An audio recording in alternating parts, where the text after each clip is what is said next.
Fifth meeting of the West Boylston Zoning Board of Appeals is called to order. The following members are present. Myself, Chair John Benson, Christina Pedoni, Dave Femia, and Charles Whitkiss. John Mindersma, the Vice Chair, is absent. On our agenda this evening is a discussion of letters and plans regarding 94 North Main Street submitted to the ZBA by Iqbal Ali. Sorry, I apologize if I don't pronounce your name correctly. We have a letter that was submitted by Mr. Ali seeking the board to approve certain changes to the comprehensive permit. And I think the way to start with this, there does seem to be there's some discussion, as I understand it, with the housing consultant, Mr. Heaton, and Mr. Ali. And I do believe Mr. Ali requested that town council attend this meeting. Town council did not attend this, was not able to attend this meeting due to the late notice on that. I'd like to begin by asking Mr. Ali to address the board and, as he sees it, what is being requested. Yeah, my name is Ali. I'm from Sajda Gardens. Could we have you sit just so that they The can... microphones don't pick up when you're standing, sorry. I have Dean Harrison with me. Okay. Anyone coming?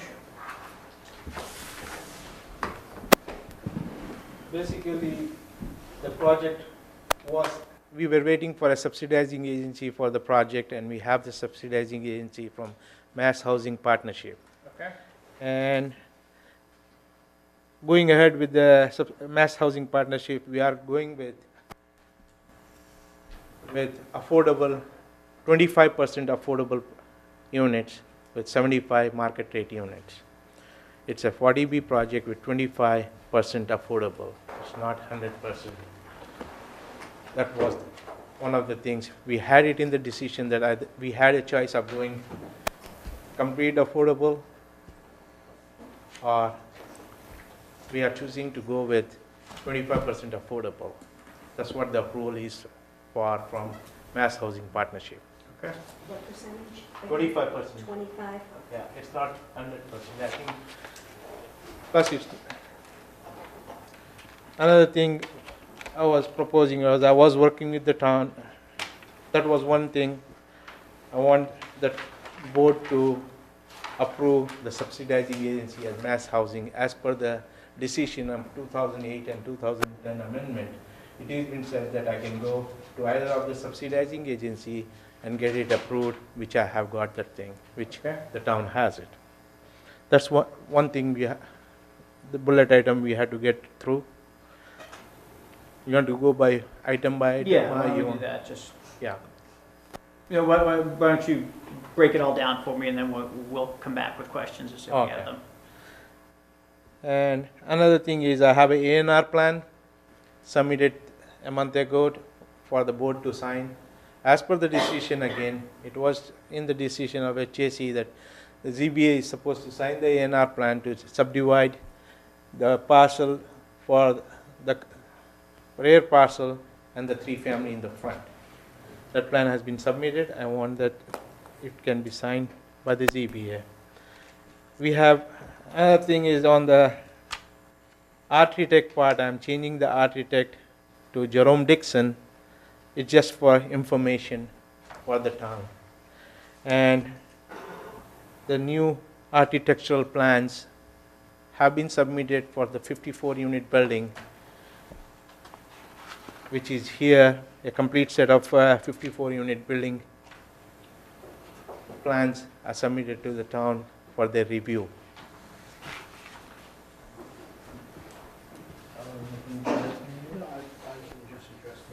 Dean will address the rest of the stuff. My name is Dean Harrison. I'm a consultant for Mr. Ali.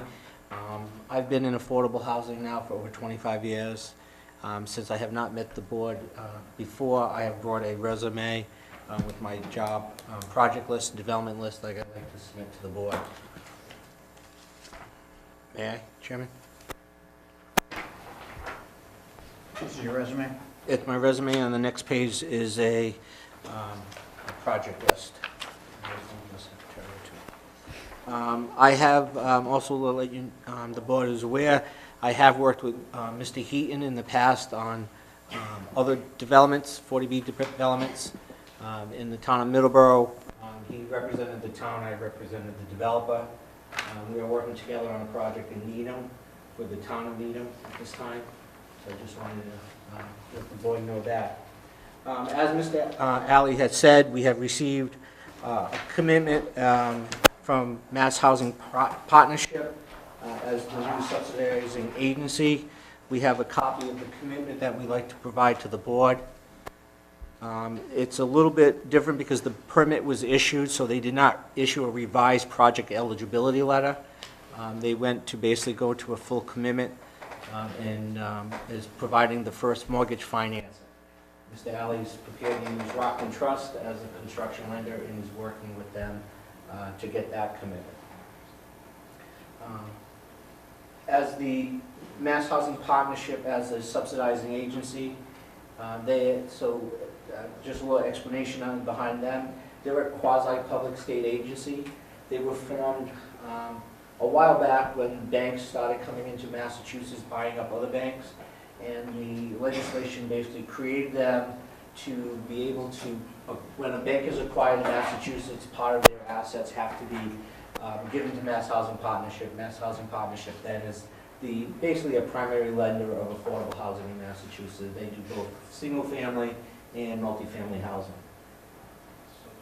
As you see in the submission of the project eligibility letter, we are working now with them to get their final approval, which is a step in the process. Wait, didn't you just tell me that they weren't going to do a project eligibility letter? Not the project, they're doing a final approval. Of the previous project eligibility letter? Yes, they're not doing a revised project eligibility letter Okay. because it's not, a project eligibility letter is used to be able to apply for a comprehensive permit. The project already had a comprehensive permit. Okay, I So- just don't think I understood what Yeah, you no, just it's said. a little, it's kind of convoluted. This is the first time I've worked with a project that's already had been, project had been So they issued. haven't given final approval on it yet? No, there's, in the project eligibility standards within sections 76 CMR 56, is a subsidized agency, is a agency will issue a project eligibility letter for an applicant to be able to apply for the zoning board of appeals. After the zoning board of appeals issue a comprehensive permit, prior to I would say the start of construction, they will issue a final approval. A final approval is basically they've gone through and have determined that the sponsor then has received all the other financing that they need. They basically receive the final building permit, and they will issue what do they call a final approval.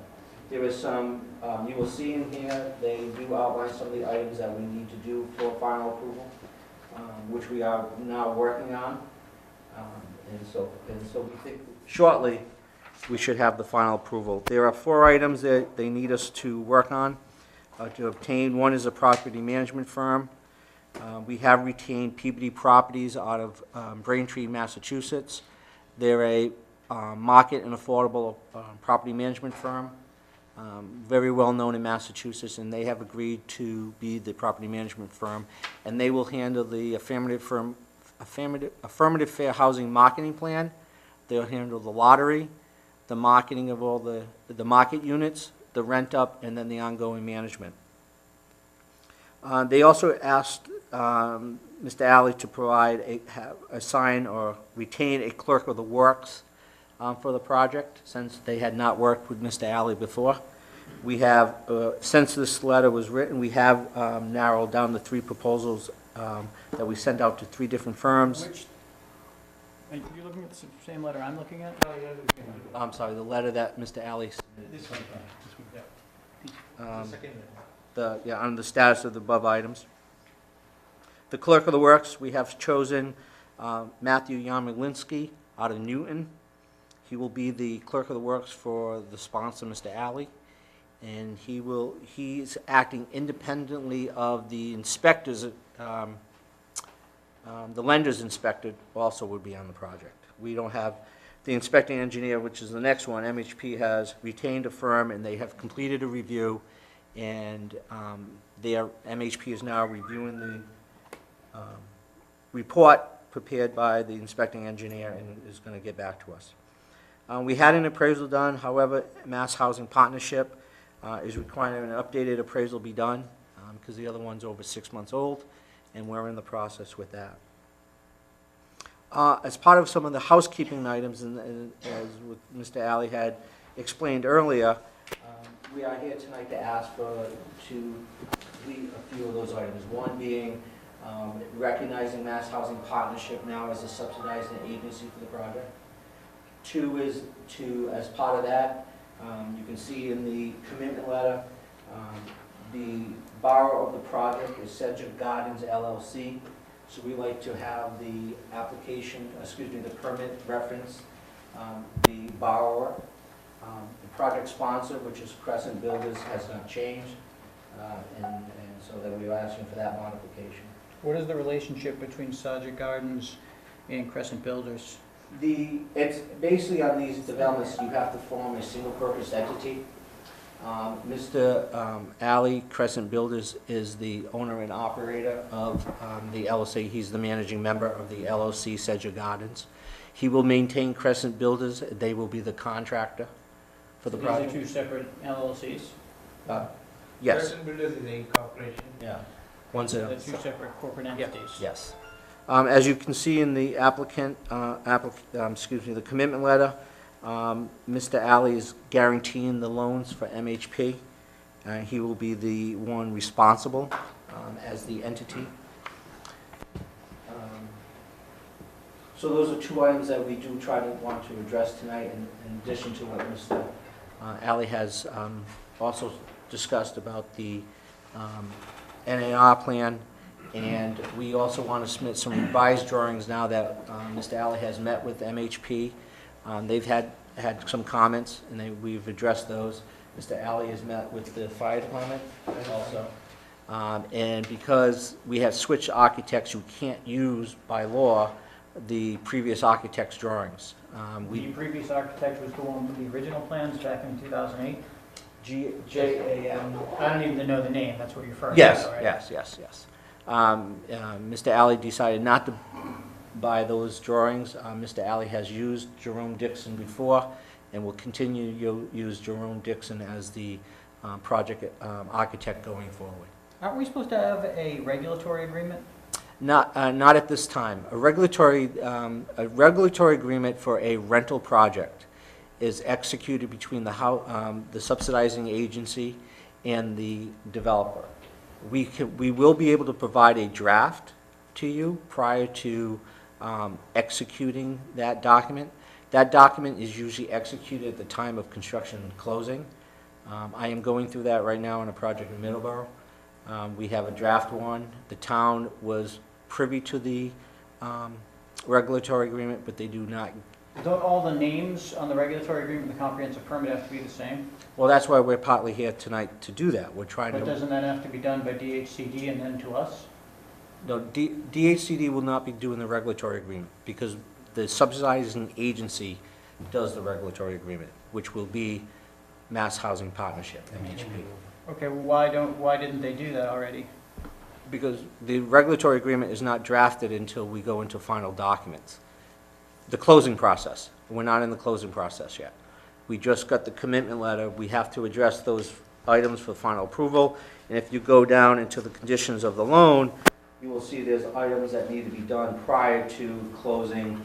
One is to provide a commitment from Rockland Trust Bank. MHP wants an updated commitment letter. Mr. Alley is working with that, so we don't have that yet. We need to provide to MHP. I can go through more detail, but there's a lot of conditions in the permit before you can actually, in the commitment, before you can close on the project. This is a $10 million loan with MHP, so they do a very thorough due diligence on Mr. Alley's financials and so forth, and you will see that if you read through the commitment. So the regulatory agreement we will provide when it's in a draft form, and once it's Once we are in the process to close on the construction loan and lock the rate with MHP, we will then execute the regulatory agreement, which then will be recorded at the registry of deeds, and what we usually do at that time, bring a copy and submit a copy to the zoning board of appeals.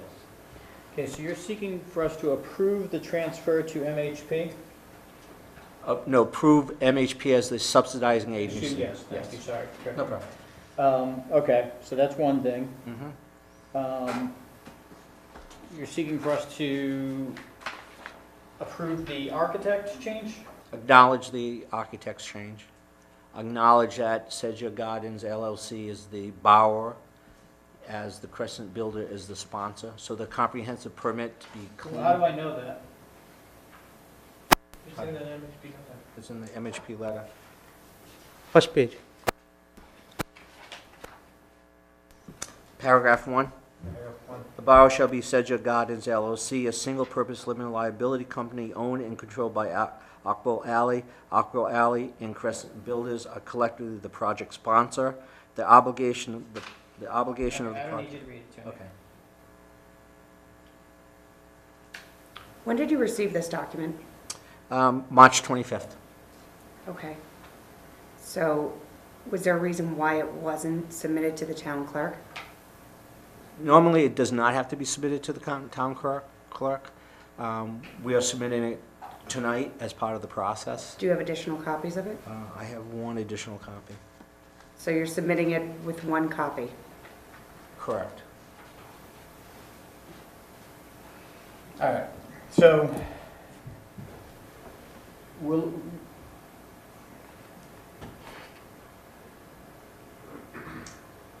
Just out of curiosity, why are we seeing this for the first time? If this is a letter that was sent out on March 25th, here it is, May 14th, and this is the first we're seeing this, this should have been given to us as soon as you received it, so that we could have reviewed this. We've never seen this, so we have no idea what's in here, or what MHP is asking, or what they're saying. Understood. There was a miscommunication between Mr. Alley and myself of getting copies made to the town. We have been working on some of the items within the commitment to address and get an update. We were hoping to try to have a little bit more progress with the final approval, but we haven't had it at that time. At the same token, last meeting when I was talking to the board, I was working with the consultant from housing, Mhm. Dick. I think Dick had this copy of it, Mhm. and I had given a copy to the building inspector also, but yes, I didn't give it to the ZBA. okay, well, things happen. But I think, obviously, you're raising, some legal issues here. And Yes. my understanding is you had asked that we bring town council here tonight, which I think, It was a little bit too late because but I I think thought, it was a great idea. And here's my concern. There are a number of highly technical matters that are being brought to us. And I am concerned about, I understand that there's time sensitivity on this and some of these things, whether or not they're substantial changes. They may be, they may not be, we need to decide on that. I think having that sort of knowledgeable entity, such as the town council, coming in to advise the board would be mutually beneficial, because it would prevent things that should be easily handled. The board doesn't want to make unnecessarily difficult. And so we want to limit the difficulty for the board, we want to limit the difficulty for you, and if things that don't need to be issues ought not to be issues. I agree. So what I'm thinking is these issues, rather than make them bigger than they ought to be, or potentially make them bigger than they ought to be, it would be helpful if we can set a date to have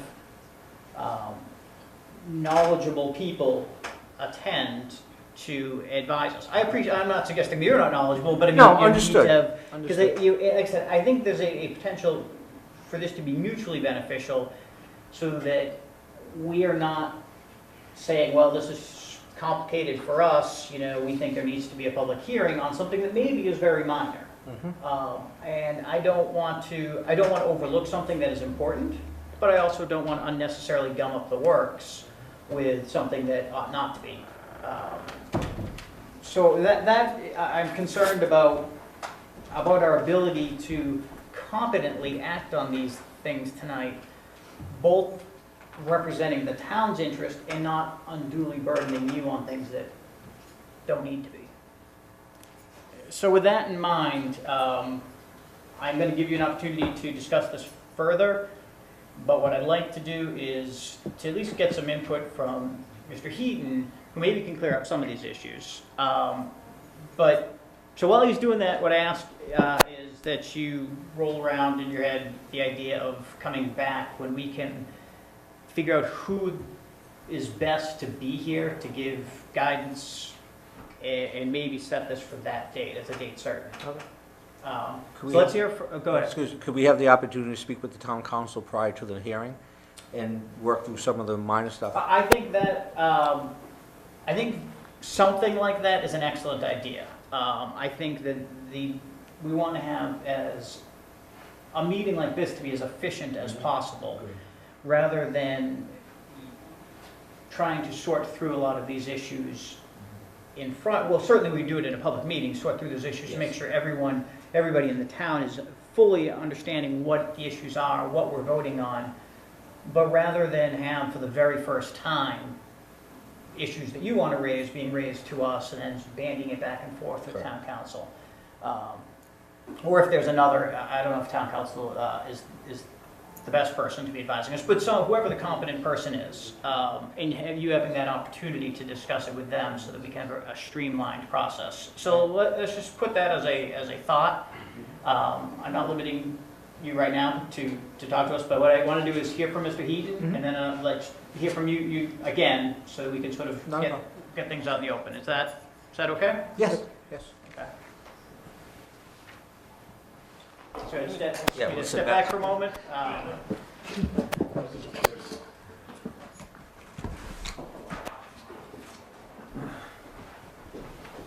Have you had a chance to look at these documents, Mr. Heaton? Yes, I have, Mr. Chairman. Mr. Ali provided them to me in advance, and I've had a chance to look at them. Okay. Thank you, Mr. Ali. If I could, I'd like to make a few comments on the project in general, and then make some very specific recommendations that you may want to consider Okay. as motions. This is a complicated project. It's not particularly large. It's about $14–15 million when it's all built and constructed. That's a large project, but there are much larger 40Bs. But what makes this complicated, and you're aware of this, I think, more than anybody, is that this has been a 12-year process. It's been a 12-year venture. There have been 3 major iterations of the project. It started at 124 units, was approved by the board at 68 units, and after litigation, it's been resolved at 96 units is what's going to be built. But that's been a complicated process, and there's been a lot of decisions that have made in the process. There have been multiple Housing and Appeals Committee rulings. Some of them, most of them were not in favor of the town, but they are what they are, and they're in place, and they're things that the town needs to live to. There have been 3 owners of the project over about 12 years, and there have been basically 2 ZBAs who've been looking at this. Many of you probably are not aware of what happened 12 years ago, and you're bringing yourself up to speed. As I mentioned, it's a $14 million project. In the course of building the project, Mr. Ali and his partners will generate about a $3 million profit. They'll get about a little less than $1.5 million up front when the project is built, and then over the next 10 years, they'll get an additional $1.5 million. So it's a profitable venture. Their objective clearly is to get this project built as quickly as possible and to get it to start generating revenue. What it means to the town is that this is 96 units that will move you closer to your 10% goal which is dictated by 40B. Every community in Massachusetts must have 10% of their housing, If you could hold on a moment. yeah, it's okay. 10% of their housing stock designated as affordable units. This will bring you from about 5% up to 8%, so that's good. That gets you closer to the goal. It'll generate about $77 million of tax revenue every year. That tax revenue will probably be offset by school costs, fire, police, all the other services that you provide, but it is a revenue source that's important to the town. It probably is going to involve some significant infrastructure cost. Sewer and water may not be adequate to service the project, so the town may have to spend upwards of $1 million to put in place infrastructure to support the project. We're trying to understand what that is right now, and we haven't got it tied down, but it is a significant expense. It's going to have a negative impact on the neighborhood. It sits up on top of a hill. The neighbors below are going to be affected by it. I think it's a concern of theirs, and it's something that, as a board, you probably want to consider. I think the other thing is that most likely this is not going to be a benefit to Westboro, to West Boylston residents. Even though there's a provision that says 70% of the units will be provided, local residents will be provided a preference for those units. In practicality, it never happens. These will be units that will be rented by people who live outside of West Boylston today.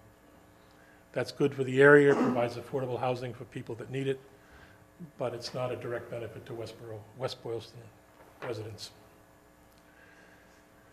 But it is what it is. The 40B is a law in Massachusetts. A lot of communities don't like it, but it's something that we need to live with. The town has negotiated a comprehensive permit that we believed back in 2008 was the best of all possible worlds, and that's what we're living to. The developer purchased this project, and he has a right to develop it, and we need to respect those rights. It's important to understand, though, that once the building permit is issued, it is what it is. It is not going to be changed. It most likely will be built exactly the way it is in the plans. There's a clerk of the works who's going to make sure it's built to the plans. The Rockland Bank is going to have an inspector that's looking at the project to make sure it's built to the plans. Mass Housing Partnership is going to have an inspector to make sure it looks built to the plans. And the town will have an inspector, the building inspector, who will make sure it's built to the plans. So from my perspective, it's extremely important that the plans for the project are as you have agreed to them, and that they will be built the way you're looking for them to be built. You have limited flexibility as to things that you can change, but you want to make sure that the plans that are put in place are consistent with the decisions that have been made. So there are some things that I'm concerned about that I think need to be looked at. Some of these I've given to Mr. Ali, but I think by and large, I've been learning very rapidly about this project and have just started to get a picture of what it is and what it isn't. The first thing is I'm struck with is the name of the project has been changing.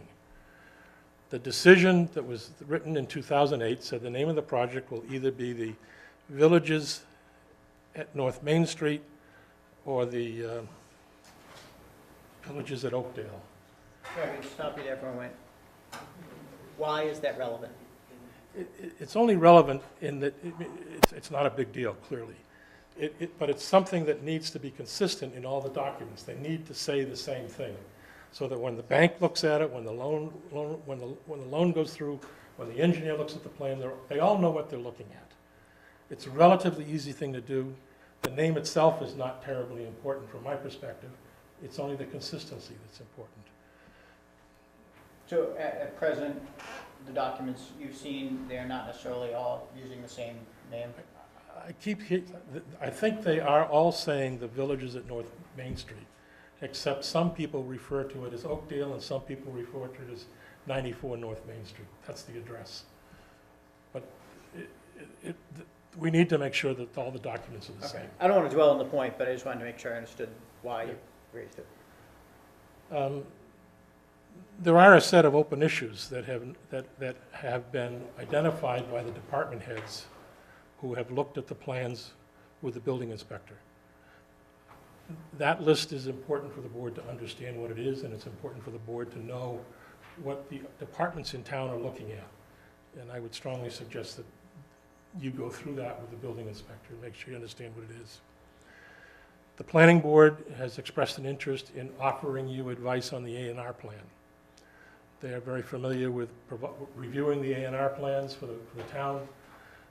They don't have the authority in this case to approve the plan, but I think they could offer you some valuable advice as to what you may want to look at and what you may want to consider. It's an option to consider.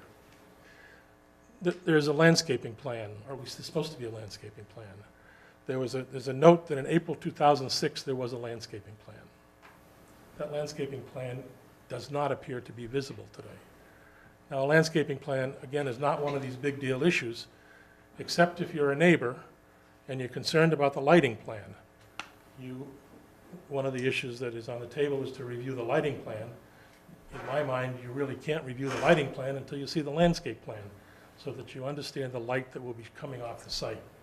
Am I correct that the original plans, and this sounds like this was from the original architect, the original architect did not put any lights on lighting plan in? It is landscape plan.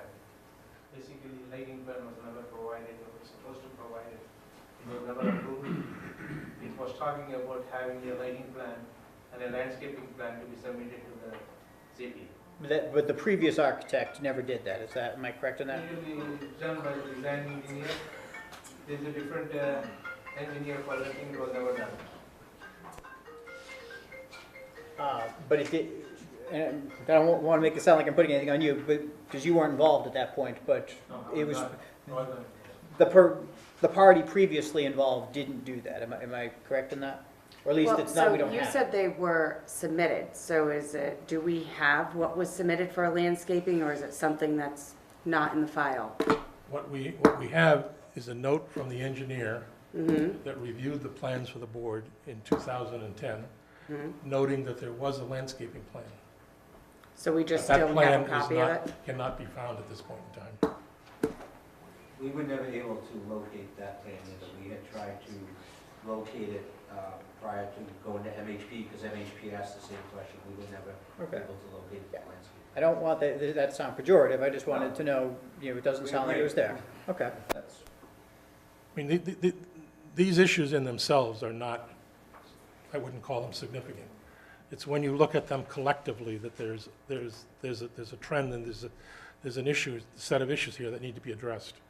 Location of the fire hydrants, not a big deal. I understand the fire chief has looked at them and has approved them, but it's something that needs to be approved. I don't believe there's a snow removal plan for the site. It's a very tight site. When plans were done for comprehensive permits 12 years ago, snow removal was never considered as an issue. In the last couple of years, with the way the climate's changed, all 40B projects look to whether or not there's a snow removal plan.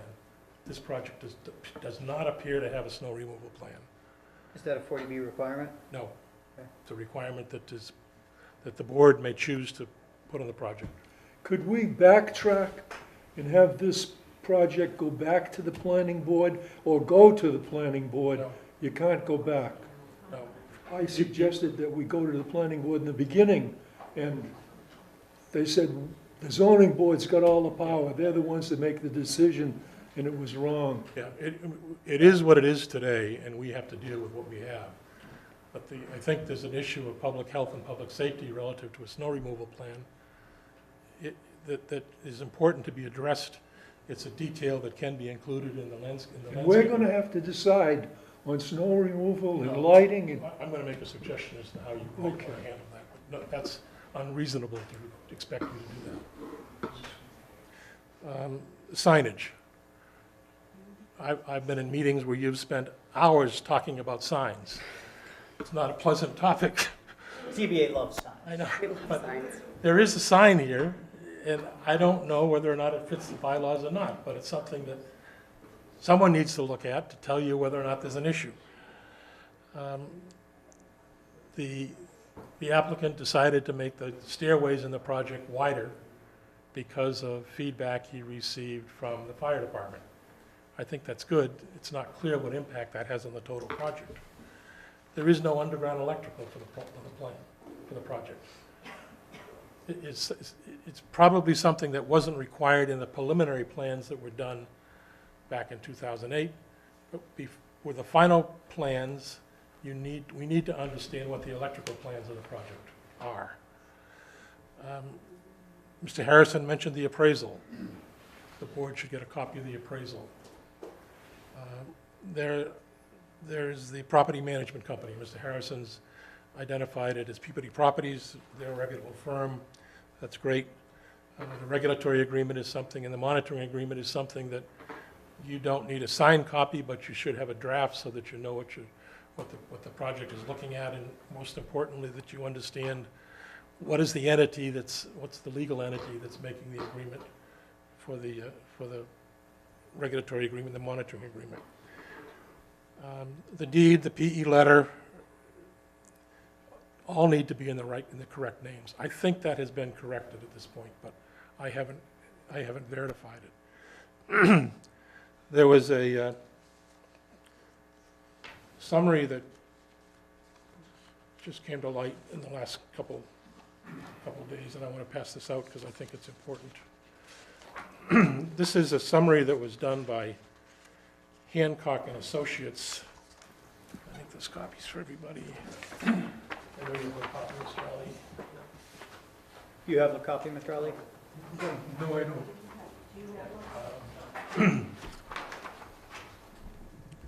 Oh, this is the one I provided. Yeah, this is the one, yeah, I thought you had a copy. This was done in 2010, and the objective of this note is to go through the conditions that were in the comprehensive permit, the key document, which is called the 2008 Comprehensive Permit Amendment, and to identify all the issues that were open and addressed. Now, Mr. Piznola and Hancock Associates, I've dealt with them before, they generally do a real good job. But this particular review of the plan, one other thing I want to mention. The regulatory agreement, the comprehensive permit decision states that the board may do this if you choose to, but you must select one of 4 firms. Hancock Associates was one of the firms that was identified in the list. You, as I understand it, the ZBA selected Hancock Associates. Hancock Associates went out and did the review of the project, and they came back with this report. Now, what's disturbing about this report is that if you look at it, there are some 37 items on here, and 12 of them are identified as not applicable for our review. Well, they may not have been applicable for Hancock's review, but they're important to you. They're important to the neighbors. Just to give you an example. Condition number 34 in the October decision states that steps must be taken to ensure that disturbances to the site are minimized. And they talk about dust and trucks and all this jazz. Generally, what this means is that a policy is developed that deals with when work can be done on the site so that it will not disturb the neighbors. For instance, Sunday morning is usually kept as a date where there's no construction. Some towns require that construction doesn't start before 8 a.m., where most truckers like to get out at 7 o'clock. That could be a real problem for children on the street.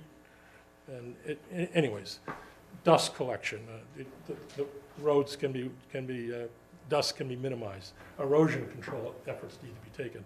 All of those things are documented, and they become a key part of the agreement that you have with the developer. And when Mr. Piznola said that it's not within his responsibility to do that, it was a shock to me, because it is. It's something that's critical to you, and it's critical to your neighbors, and it's critical to the developer to understand what it is. So what I would suggest that you do, there is another way to do this review. And this is an example of another report. This was done for the town of Lunenburg. This was done by PSC Associates. Are there enough copies, Mr. Chairman? Yeah, one more. I can look over there. I don't. There you go. This report is, PSC is a firm that specializes in reviewing comprehensive permits. They provide support to towns, zoning boards, and what they do is they look at all the issues associated with a comprehensive permit. They come up with a list of actions that need to be taken. And as you look at that list, you'll notice that there's an issue that's identified, and for each one of the items, there's a recommendation as to what the developer must do to cure it, and there's a conclusion that it was cured and it is all set. So that after a period of time, generally a month or so, the zoning board can stand back and take a look at the sheet and say, check, check, check, check, check. Come to the one item, and there's something that the engineering firm was not able to resolve, and you may choose to waive it, or you may choose to get involved and look at it. But it's a very simple way so that you do not have to do all the work. You have someone who's working for you do the work and identify the key areas that you need to look at and focus on. Now, I would suggest you take this approach and you retain, if not PSC, a company like PSC to review the project. So they're one of the four? No. My contention is that you fulfilled the obligation of the comprehensive permit, and you selected one of the four. He reviewed the plan, and the review was inadequate. Now you need to go select someone who'll do an adequate job. Who's gonna pay for that? And I suggest the developer pay for that. How much does something like this cost? It's anywhere from right around $5,000. Yes, sir. I just want to address one item. I Let understand. me just, Have them come up. if I could, Dean, let me just finish. What I would, to putting this all together, what I would suggest is that the board consider 3 motions.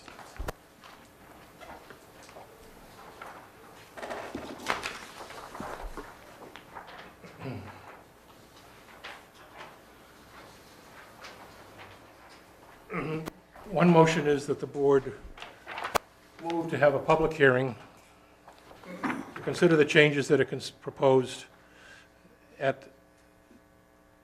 a date certain, date and time certain, within the next 30 days.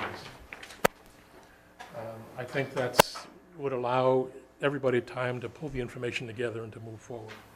Secondly, I've had a heck of a time trying to identify where all the information is. And what concerns me is that pieces of information keep popping into my screen that I was not aware of a week ago. So what I would request is that motion number 2 is the applicant be requested to provide the board a minimum of 6 copies of all relevant documents in the project in accordance with the comprehensive permit, your comprehensive permit rules and regulations, and any other relevant documents. Now, what your rules and regulations say is that for a comprehensive permit, the developer must give you 20 copies. That's probably unreasonable, but it is appropriate for a new comprehensive permit. In this case, and this is something developers do all the time. You get a copy of all the plans, you get a copy of all the documents, it's frequently in a binder, it's easy to read, and you have everything in front of you so that you have what's important to look at. I personally would like a copy of that. I'd like 3 copies of that we could look at and go through. You may want some other copies for other people in town, but It is a concern that the documents relating to this project, going back to 2008, do not appear to have been stored in an organized fashion. 2003, Mr. Chairman. 2003, excuse me. You're right. No, there's been so many changes and so many different people and so many different locations that it is what it is, but it's very hard to find the documents. I was chatting with Mr. Harrison before the meeting and mentioned to him, and he says he's had a heck of a time too, pulling it together. So my suspicion is that if we were to put our heads together, we could put everything together and we would have a complete file so that we understood where everything was. The third motion that I would consider, that I would request that you consider, is that again, provided by your rules and regulations, that you retain the following resources to assist in the review of the comprehensive permit. One is to retain an independent third party at the applicant's expense to review the final plans and documents prior to a building permit being issued. Is that this, would that be this? And that further, that this should be the PSC Services, Okay. Represented by Tom Houston. And the second is, I would suggest that the applicants pointed out that it would be very valuable to have legal counsel here. I would suggest that the ZBA retain a special counsel experienced in 40B, again at the applicant's expense, prior to issuance of the building permit, to review the project and report to the board on any issues associated with a building permit. And I would suggest that the counsel should be Dan Hill, who's the principal in Hill Law. Just a little background, the Affordable Housing Trust determined a while ago that we would benefit from a second opinion on the case, on this case, as to what the town's options were and what we should be doing. We brought that to the Board of Selectmen. The Board of Selectmen approved it, and the Affordable Housing Trust went out and retained Attorney Hill. He has gone through all the files and all the records on the project. He has provided a report to the trust. He has met with the trust and gone through the key issues, and I think we are impressed with his capabilities and feel that he would be a real benefit to the zoning board. I'm sure you wouldn't want to hire him until you meet him, but I would suggest you consider hiring him and plan to meet him at the next hearing. So I guess my bottom line is, back to what I said initially, this is a complex project. It's not terribly huge, but there's a lot of history to it. And you only have one chance now to make sure that the project is right. And I would suggest you take that opportunity to make this project as right as possible. Thank you. Mr. Chairman. Couple things. I don't want Mr. Ali to feel like he's being piled on here. I am well aware of things like the lighting plan. That all happened before your time, so I don't want... to speak up for all the data what he has given. I'm going to give you an opportunity to speak in just a second. But I do want to make it clear that I don't want you to feel being attacked, because I do recognize a lot of the stuff, you came in on it. So I want you to understand that. I understand the Affordable Housing Trust has its own concerns, and I respect that. We have our own job to do, so I want to make sure that we're staying in our lane as to what we have to do as far as our obligations to this 40B project, and those are separate and apart from anything the Affordable Housing Trust may want to do. That being said, what do you have to say about this, Mr. Ali? You want to have him come up? Mr. Deacon?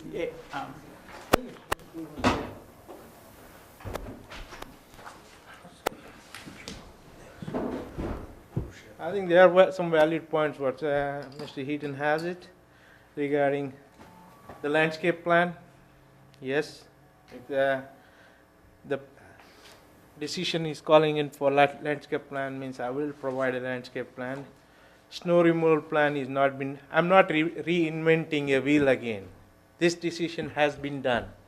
And I'm not going to open up another public hearing if it is not a substantial change. The decision clearly says, 2008 and 2010, decision clearly says that any minor, if it is a substantial change, then only we should have a public hearing. We are not reinventing a wheel. We have hired, the ZBA had hired an engineer, Paznola, to do the review. If his review was insufficient, the HSE decision says that I have to pay $20,000 to ZBA. As a consulting engineer, it has been retained. Right now, we are supposed to retain a consulting engineer to go through all the plans and see if everything is fine, and he is going to review the construction part of it. And he is going to be a town consulting engineer.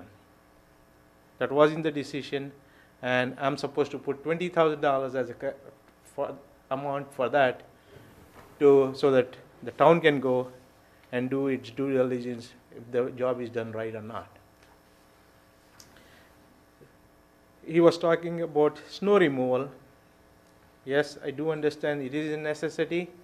I'll talk to my council and my engineer, see if I can provide you a snow removal plan. Signage, same thing. I will. On the electrical plans, every town has its own way of doing electrical plans. Since West Boylston has its own electrical department, they do their own electric. I had several meetings with the West Boylston electric people. They have the plan already made, and they are the one who is going to tell me what to do. They drew up the plan, and the plan is there for review. Usually it goes to the electrical department when they pull the permits. And appraisal to the board, I don't have a problem. There is an appraisal. It is public record. As Mr. Heaton must have gotten as a citizen appraisal on that part. The deed is in Sadda Gardens. It has been corrected. It was on Crescent Builders when the Mass Housing Partnership approved, as they approved Sadda Garden as subsidizing agency. That time we changed the deed from Crescent Builders to Sadda Gardens. And Hancock engineering letter, I provided it to the town. It was not in the town. I provided that thing from Hancock, and it was done. We are not reinventing that condition 34. Can I just add to Yeah. that? I think there's some confusion here too. For example, condition 34, while he says is not applicable to their review, it's a condition that the developer or the owner has to follow certain requirements during construction, which is, has to do with, and I won't read the whole thing obviously, but it's the point that Mr. Heaton brought up, is during construction, site disturbance issues shall be managed and controlled. So it's a condition. He has to meet that. So there's really not for him to review. I mean, so that's why I'm a little confused as, you know, some of these conditions are conditions that the applicant. How is that defined? It's defined further in this, and I believe it's also defined by your bylaws, and unless anything specifically was addressed, that waiver was not granted as part of the as the comprehensive permit application. It says here, I will read most of the paragraph. It says, during construction, site disturbance issues shall be managed and controlled in accordance with the best management practices so as to protect the rights of abutting property owners to the quiet enjoyment of the property and to prevent any adverse health effects from construction activities or damages to abutting properties. Erosion and runoff control shall be continuously maintained, and all construction equipment and materials shall be properly secured at the end of each workday. All hauling, dust control, stabilization of slopes shall conform to the best management practices. The adjacent public ways to the project shall be clean as needed. Remove sediments, debris caused by vehicle traffic or to or from the site during construction. Disturbed areas shall be brought to finished grade, stabilized as soon as practical. Upon completion of the project, all debris and construction materials shall be removed in accordance with applicable state laws and regulations. So I think the point to the report is that he didn't address it because there's nothing to address. It's a condition of the permit that Mr. Alley has to abide by. Plus, there is funds available for the town, the building department's approval, $20,000 to hire an engineer to see if the work is done right. On top of the 3 inspectors that we will have. We have 3 because of inspectors the already. lendings. I mean, but my point is, while Mr. Heaton is explaining to the board some of his concerns going forward, I just want to say, I've been through enough of these to know that, you know, a condition of a permit is something that he has to abide by. If the town finds during construction, for some reason, there was a violation of this, it's in violation of the permit, and you have the right to call back the developer, or your building inspector, or zoning officer, whoever you have in town. So while Mr. Heaton might not agree that the report was to a liking of his previous experiences with certain reviews or reports, we feel the report was done correctly, and if you took the items through the permit, that some of the conditions he did not address are because they're just that. They're conditions that we do not have any say in, and that we have to follow as part of the overall construction and completion of the project. I do agree with Mr. Heaton on that. There has been, obviously, over time, as you also mentioned, Chairman, that the amount of information gathered in one place is a little lacking. Mr. Alley and I will work on preparing a package for the next meeting that you see fit to bring what we have together to date, letters from the subsidizing agency, drawings and so forth, and any other reports that we have that we can share to the board. Anything else? Okay, so obviously, Mr. Heaton has made this proposal that there be a public hearing, and I understand what you're saying. We have this, the issues really are whether or not these are substantial, and if they were substantial, this public hearing. And this kind of goes back to what I was saying at the beginning. I respect what you're saying, and unnecessary hearings don't seem to be fruitful. My concern is properly educating the board to determine if public hearings are necessary. So I want to figure out a way to do that, to make sure the board is educated. I make no promises that something isn't substantially based on competent counsel. That decision would be made. Competent counsel may also say this is not a big deal. But I don't like to be faced with sort of this Hobson's choice that neither of us are going to like of, well, okay, this is overwhelming. There was no lighting plan. Now there's a lighting plan. As a layperson, that's substantial. I understand from an engineering standpoint, from a developing standpoint, you may say, no, this is standard practice. But where there was once nothing and now there is something, that seems, as a lay perspective, substantial. So my concern is to address your concerns about not having unnecessary hearings, but at the same time making sure that we are properly informed. Can I speak Please. about the lighting plan? That's a very I was good- just using that as an example. I That's was a not. very good example. It is required by the building code. It's for the safety of the residents. And whenever you go for a building plan, as per, I think Chris, if Chris is here from the building department, he can explain better than me about the lighting plan. It's not. I don't want to make the lighting plan the issue. I was just using that as to illustrate one of the problems, at least facing me as one member of the board, is you're concerned about holding public hearings, and I completely understand why you don't want to do that. And my concern is, I look at something and I say, geez, this looks substantial to me. Now, people that are savvy in this area may say, no, this isn't substantial at all. My suggestion, anything which is approved already, if I'm making an improvement to it, it shouldn't be a substantial change. Well, I think, I think what the chairman is saying, and I hear what you're saying, I agree with you in the sense that I think right now you have not had the opportunity to speak to your town council on these matters specifically. There's certain regulations that says what is substantial and what's not considered by, once a comp permit has been issued. So I think that we would we would accept the recommendation that if the board would like to postpone and speak to council, and so we can get a better sense if there is something we think is a substantial change, or he believes is a substantial change, we can address it prior to the next hearing. So, I mean, obviously, you know, we could debate tonight what substantial is. and Right. isn't. No, we are what- not- I don't wanna I'm get not- into that I'm debate. not- I'm not asking any approvals. Yeah. Basically, this is my submittal, what I have given it to you. The board will have chance, whatever the board wants to do with the council, obviously, you want to consult your council. All I'm looking for is few things. I had to, by rights, I'm supposed to submit all the paperwork, which I have done it. I need a A&R plan to be signed. It shouldn't be a substantial thing to sign a A&R plan which I own.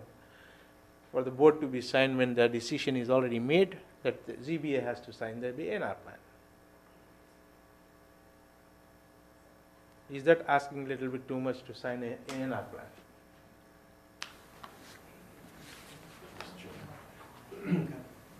The planning board specifically has offered to review the A&R plan and to give you advice as to whether or not it should be signed. I think that's a reasonable offer that, That seems pretty reasonable to me. They do this sort of stuff all the time. I do understand, but again, as per my decision, the HAC had, And the decision dated October 3rd, 2008, and this is, I think, where Mr. Alley is leading on. It said, "The board shall properly approve and endorse approval not required plan by Mashana Does and Associates LP dated September 15, 2008, a photo reproduced copy of which is attached as Exhibit 3, the A&R plan. The A&R plan shall provide approval signature block stating approval by the Town of West Boylston Board of Appeals acting as planning board in its capacity as the comprehensive permit granting authority to GL Chapter 48. I think that's where Mr. Alley is tonight on the A&R plan. We think it's very straightforward. It's been submitted before. He submitted the paperwork that is supposed to be submitted with it, but it's very clear in the decision here from 2008, and there's no modifications to this decision regarding the A&R plan. I think the other items that we've The talked A&R about. plan is the exact same one that was in 2008? I don't think anybody knows. Well, that would be an issue. yes, I mean, if we're required to sign the one that was in 2008, and we need to confirm that it was on 2008, wouldn't you agree? Yeah, I concur with you. okay, on the that, board yeah. can, I do understand board doesn't have the knowledge of looking it. Let's put up a time and get that thing signed. Because I wouldn't feel comfortable signing it. if I don't want know- you to sign if you're not. If I don't know comfortable. if I don't know what it is. And I would like to see the planning board give us some advice, because they do deal with this all the time, you know? I mean, I'm not gonna sign something I don't know. anything No, I about. understand. And And if it it- sounds like this is, the decision is referencing something in 2008. I need to have some sort of assurance that this is the Understood. 2008. I think what we're suggesting is not that you sign it tonight. The point is that we want to stay within the boundaries of the permit. And the boundary of the permit is that the board signs it. We're not saying you do not talk to your planning board. We're saying that it doesn't become a planning board issue where we have to go to the planning board for review Yeah. with them. All right, let me show you that. No, that is absolutely not what we're suggesting. Getting planning board input was getting planning board input of somebody who is knowledgeable. This is not something that is going to Understood. the planning board for them to approve. Understood. Was that your I do concern? I do respect your decision of consulting planning board, but you have an engineer on the board who can review it and say better comments, because it is a registered engineer's letter, and the plan, it has to be reviewed by an engineering department. If they say yes, then the planning board usually approves it. Chairperson, chairman of planning board is right here, he gets a plan, gets it approved from a registered engineer, and then they sign it. Yeah, that's true. And there's sort of some background to the whole plan too. You ask them why they're doing it, you find out some more information. I mean, I think you should take some time to figure out what it's supposed to be and then make sure it is in fact that. Yeah, And 2008 was a good point to make sure that it is in fact what it's supposed to be. I don't want to there's no overstate copy- this. There's no copy of that? I think that's what we keep going back to, is we have a lot of things that happened previous, and we don't have, which is beyond me, records of it that do seem to keep appearing from places that are not the town hall, or places they shouldn't be, which puts us in an uncomfortable position. So to have those and to understand, in 2008, that was part of it, but to know that 2008 was this and that this is exactly the same, And this would be. I have no way of knowing. An engineer has to approve it. so, and I And I think agree with the that's engineer where. part. Yeah, I mean, that's all we're saying. That's what we are saying. We're fine with that. I mean, I have a different opinion, Mr. Chairman, if I could. I think the board has to approve this. The board should approve it on advice of the engineer. Yeah. But it's the board that approves it. Yes. yes. And that is true for all of the things associated with the comprehensive permit. You need assurance from someone, be it the building inspector, be it the planning board, be it council, that what you are approving is reasonable. It is your authority to do that before a building permit is issued. Absolutely. I don't want to get this off and so that we're misunderstanding. Input from the planning board was not a suggestion that the planning board would be approving this. Just that they do this a lot, so pointing things out to us. Thank But you. not that this is going to the planning board. I don't want to get this in misconstrued that we're looking That's all for clear. other Thank you. people to take actions, but to get that sort of specialized knowledge that other people possess to tell us. And in some cases, I do think this is, potentially to your benefit, because if somebody is telling us, if we're looking at something and we think it's substantial, somebody who's very knowledgeable about that might say, you're just wrong, this isn't substantial, and then the board would be more informed. Understood. That's my misunderstanding. So you agree that the planning board will be allowed to look at it, and they could give their opinion to us, and if they think they should change things, they're not gonna say they're gonna change it, they're gonna ask us and we'll discuss it. We're asking for whatever's the normal process in your We're going backwards, but I I mean, understand. but they never whoever gave them a normally we chance. use, the planning board, if the planning board says, like, we give it to the consulting engineer, he looks at it, and then whatever your process is, we're fine with that. In these circumstances, as I understand, the ZBA is stepping into the shoes of a lot of things that these other town boards would do. Correct. All I'm saying is, because we're stepping into the shoes of what somebody else does, it would be nice to have them not take over the role as if this was not a 40B project, but just to share their insight. Understood. Is this the same plan from 2008? Do We you know don't that? have a way. I think I a don't, qualified engineer and a qualified person who can review it, he can tell us, because it will be better if they tell it's the right plan or not. okay. I did see a small 8.5 by 11 plan somewhere I can. pull it I mean, out. that's one of the things, you're struggling with and we're struggling with, because records were not well maintained. It's if the It's- decision, a plan attached already with HAC decision, that's what it is, a bigger plan.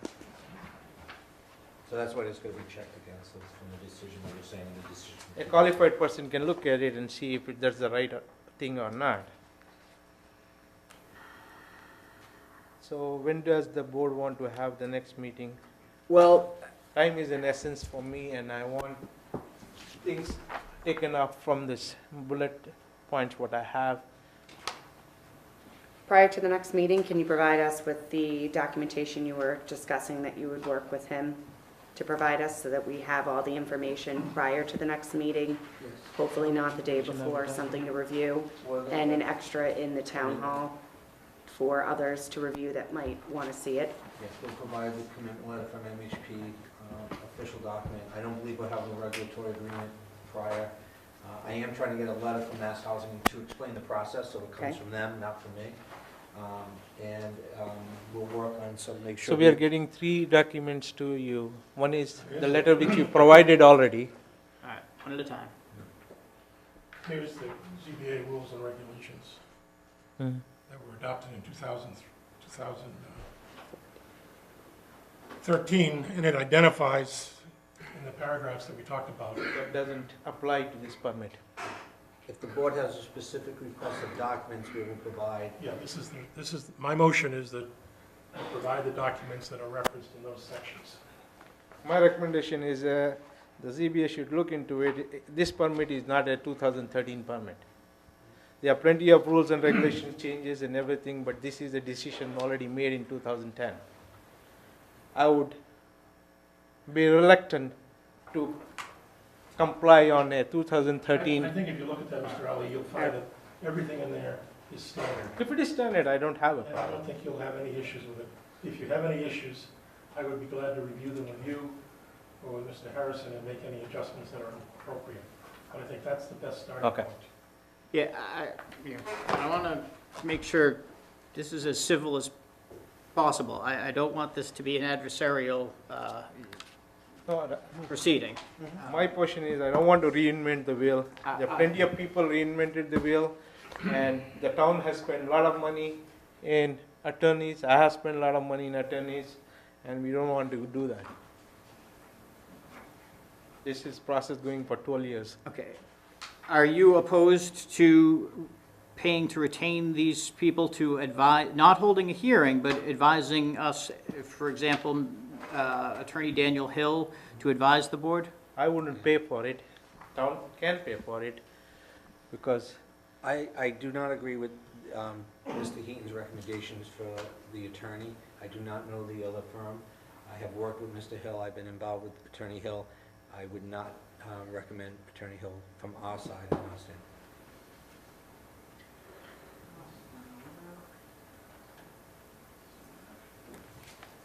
You have a town council who is already... Copen Mill Page, they are people from 40B Mhm. projects. They have done a lot of 40B projects also.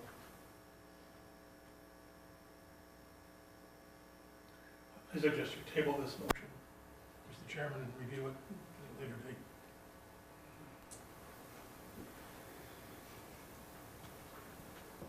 There's a lot of things to discuss. I think the option A is something that I would appreciate and understand where Mr. Ali is on.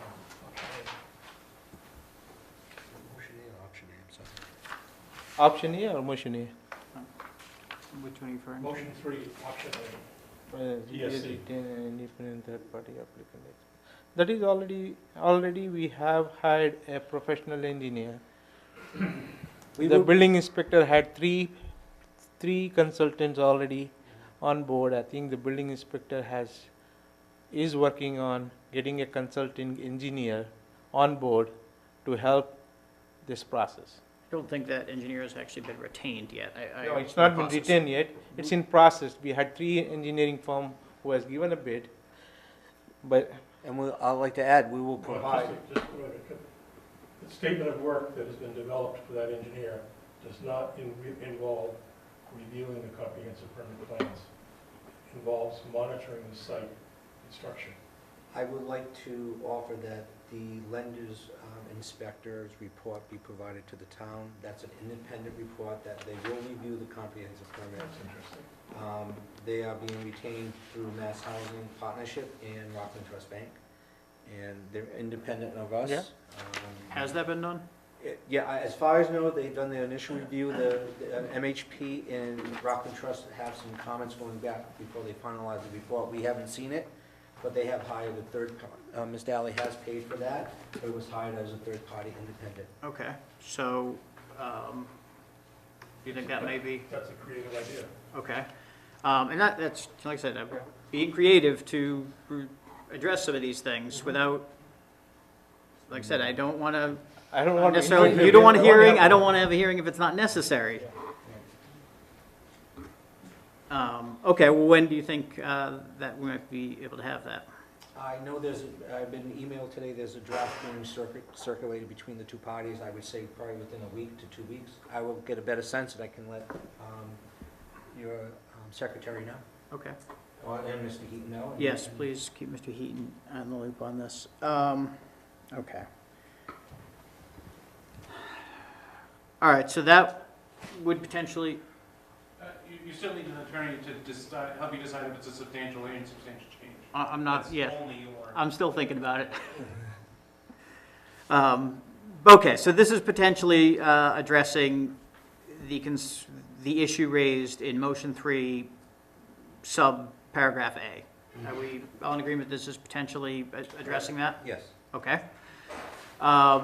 B, what you're just raising is retaining special counsel at applicant's expense to issue building prior to issue a building permit to review the project and so forth. And the recommendation was for Attorney Daniel Hill, which you are opposed to. Yes, I am. Any attorney, because I am paying 2 attorneys already. Why would I bring a third attorney? Well, this would be an attorney to, The town If can I- hire it. I would say if the town already has a town council, that they stay with the town, why bring in a special counsel at additional, we're not saying that we're not, obviously with the, I don't know how expert town council is in the 40B matters. and the. Copeland and Page. Is one of, I've worked with Copeland and Page, in Westboro, and also in Grafton. They would represented the town, and I represented the town in Grafton. Dan Hill used to work for Copeland and Page. That- Like I said, I don't want to make this adversarial. Right. But that doesn't necessarily mean that they're any good. No, But at the I same know lots of time, attorneys who do practice law who are off by that, off. I mean, if the board would like to suggest 3, I think that, that may be something to look at. I mean, a lot of the why would we attorneys, pay for it? well, that was my next Yeah. point.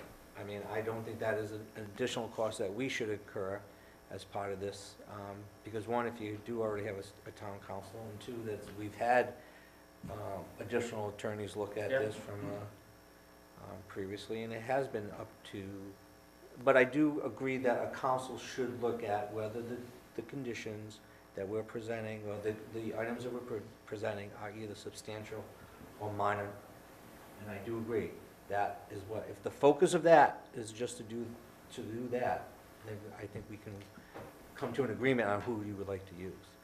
Well, of course, if we're paying for it, I don't know that, no offense, but I'm not sure how much input I'm going to take from you. Understood, understood. At the same token, you should understand, we have qualified people who are reviewing the plans. Like, we have the town engineer looking at the plans, we have building inspector who is qualified enough to read the plans and decide what is changes or not. Plus, we have an engineer who is reviewing the site plan, which ZBA is, it is a ZBA engineer who is overseeing the plans as built done as. Who is that? I think you have to hire, we have 3 people.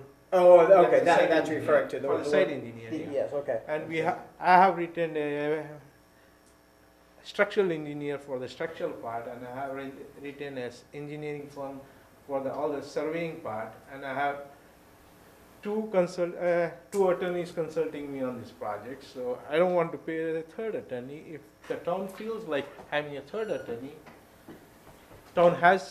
everyone has their own choices. Could But I, excuse me, yeah. could I suggest that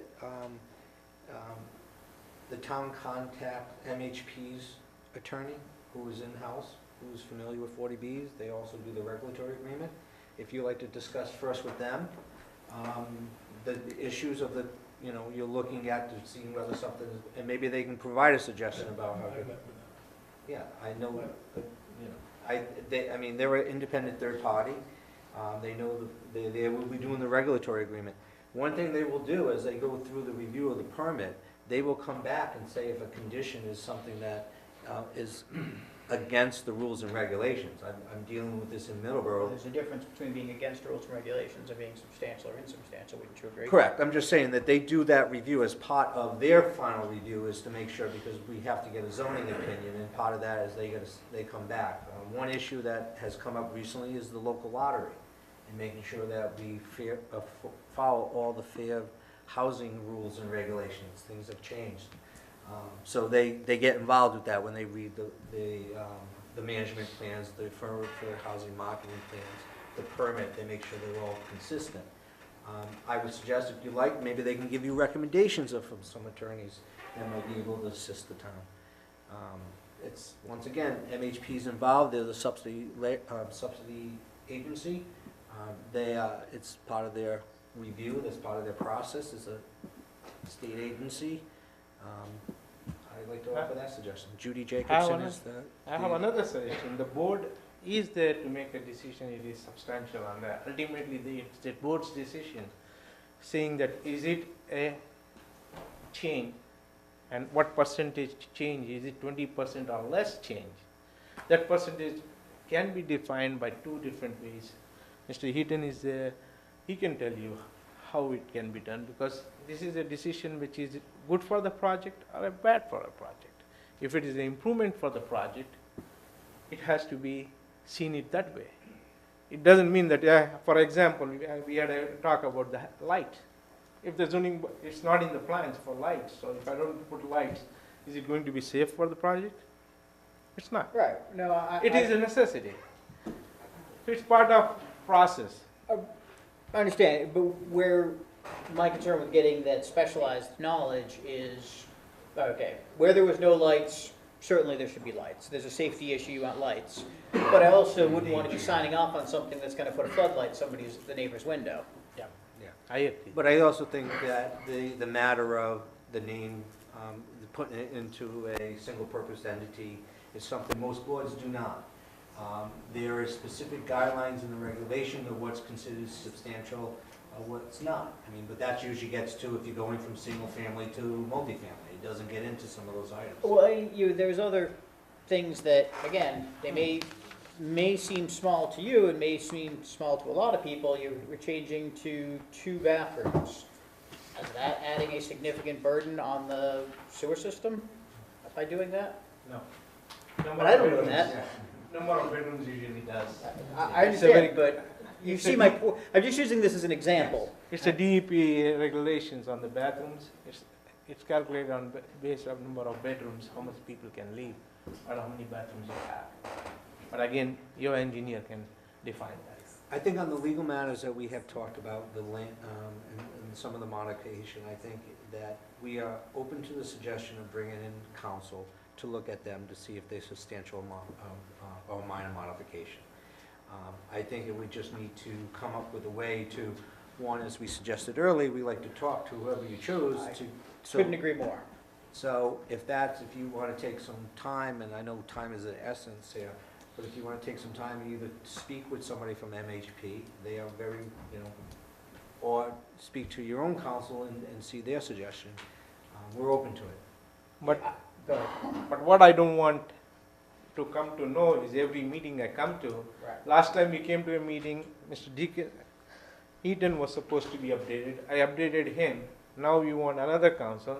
So can we put something on board, some bullet items for next meeting, so that at least we can get moving with these items what are listed.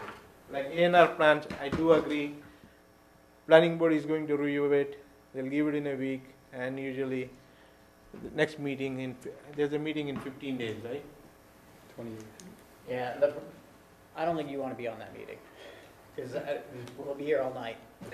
I think you want. I think we want to have we want to have a meeting that is dedicated to these issues. Okay. No, what I was thinking is for A&R plan, I don't need to be here. You can sign it. If there was no issue on the There's no A&R, issue on the plan, you can sign it. You don't even need me to You be there. can speak to the Should building have a inspector. presentation by whoever the engineer that stamps it. They should present the plan so you can ask. But we haven't hired that engineer yet, correct? No, it's their engineer. Okay. Whoever I can get person mine. drew the Yeah. plan, They'll be that there. person should come in and present the plan to you and say, this is what I drew, this is why I drew it, this is why it's supposed to be the way it is.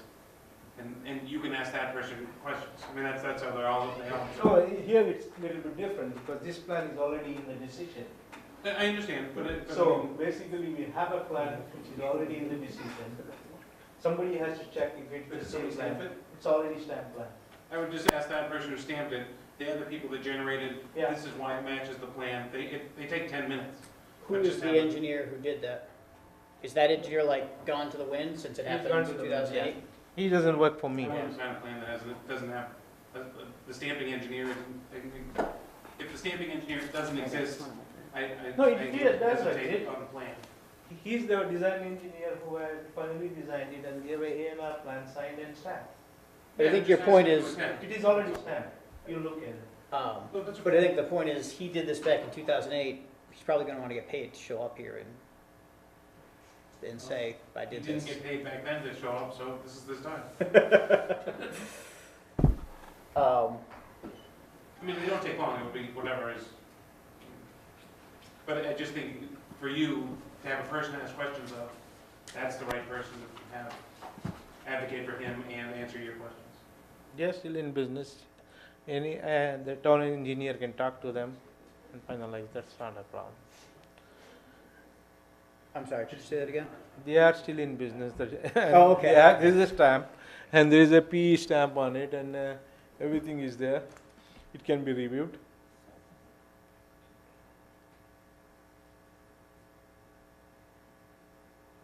Maybe you can just call him, I mean, he doesn't have to attend, but, I mean, the best would be for him to come and visit and perhaps tell you why he did what he did. It's easy to hold hands and get the job done. It's easy to. I mean, that's, yeah, exactly. That's why, that's what they do. Couldn't you do that, Mark? What? Couldn't the planning board? Well, the point is that the stamping engineer is the one responsible for it. If I review it incorrectly, there's nothing to do. You were meeting with the engineer. Oh, I Just can tell call, the board yeah, I can it's call. okay. I think that, because here's my concern, at time, you want this done, and I appreciate that. We try to get the engineer, we can't make contact, he can't come here, I don't want to be calling you saying, hey, I can't reach this engineer. So if we could work something out tonight where if you would be willing to contact that engineer, come back, And present give to them us, then, hey, we can set something out, set a date right now, which is accomplishing one of, yeah. Right. I don't want to be obstructionist to you. I want to be fair, I want to be fair to the town, but I'm not trying to make your life difficult. That's fair. Yeah. Maybe you can give us a written report too. Okay, so you're comfortable doing that for us? If I can just take a copy, just one of the paper copies. I'll bring it back.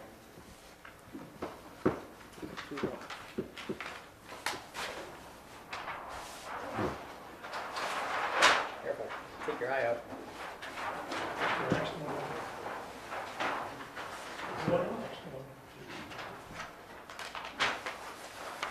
Do you want to take it away?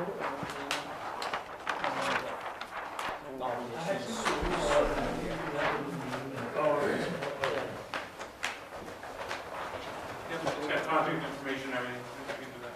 Okay.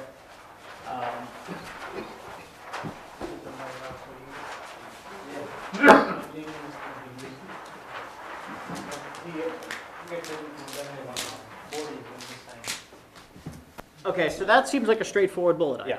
Okay? Go ahead. Let's go through Dick's. B is done. And here's technical. Section 1.9.3. What are we looking at now, which The document? back, Dick Egan's. Dick Egan's document on the back page. Back page.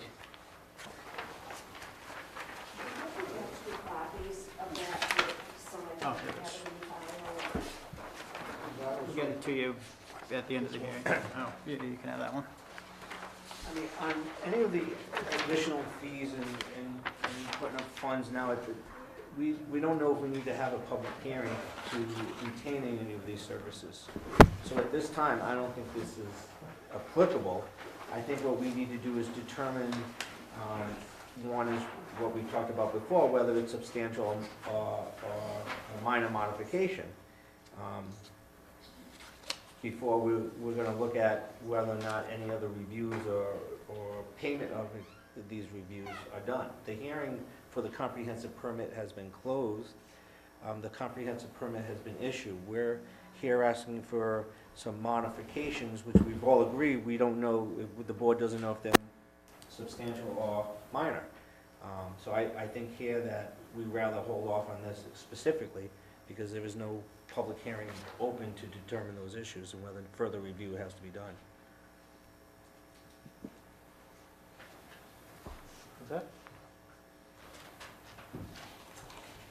We'll look at the additional items or the list from 2013 of what's to provide to the board. What's the normal period you like to have the board to have a copy prior to their meeting? A week. A week, 7 days? Because with what we're talking about here, one of the moving parts that I'm struggling with is anything we're looking at, we want to have sufficiently in advance to provide to anyone who's going to advise us.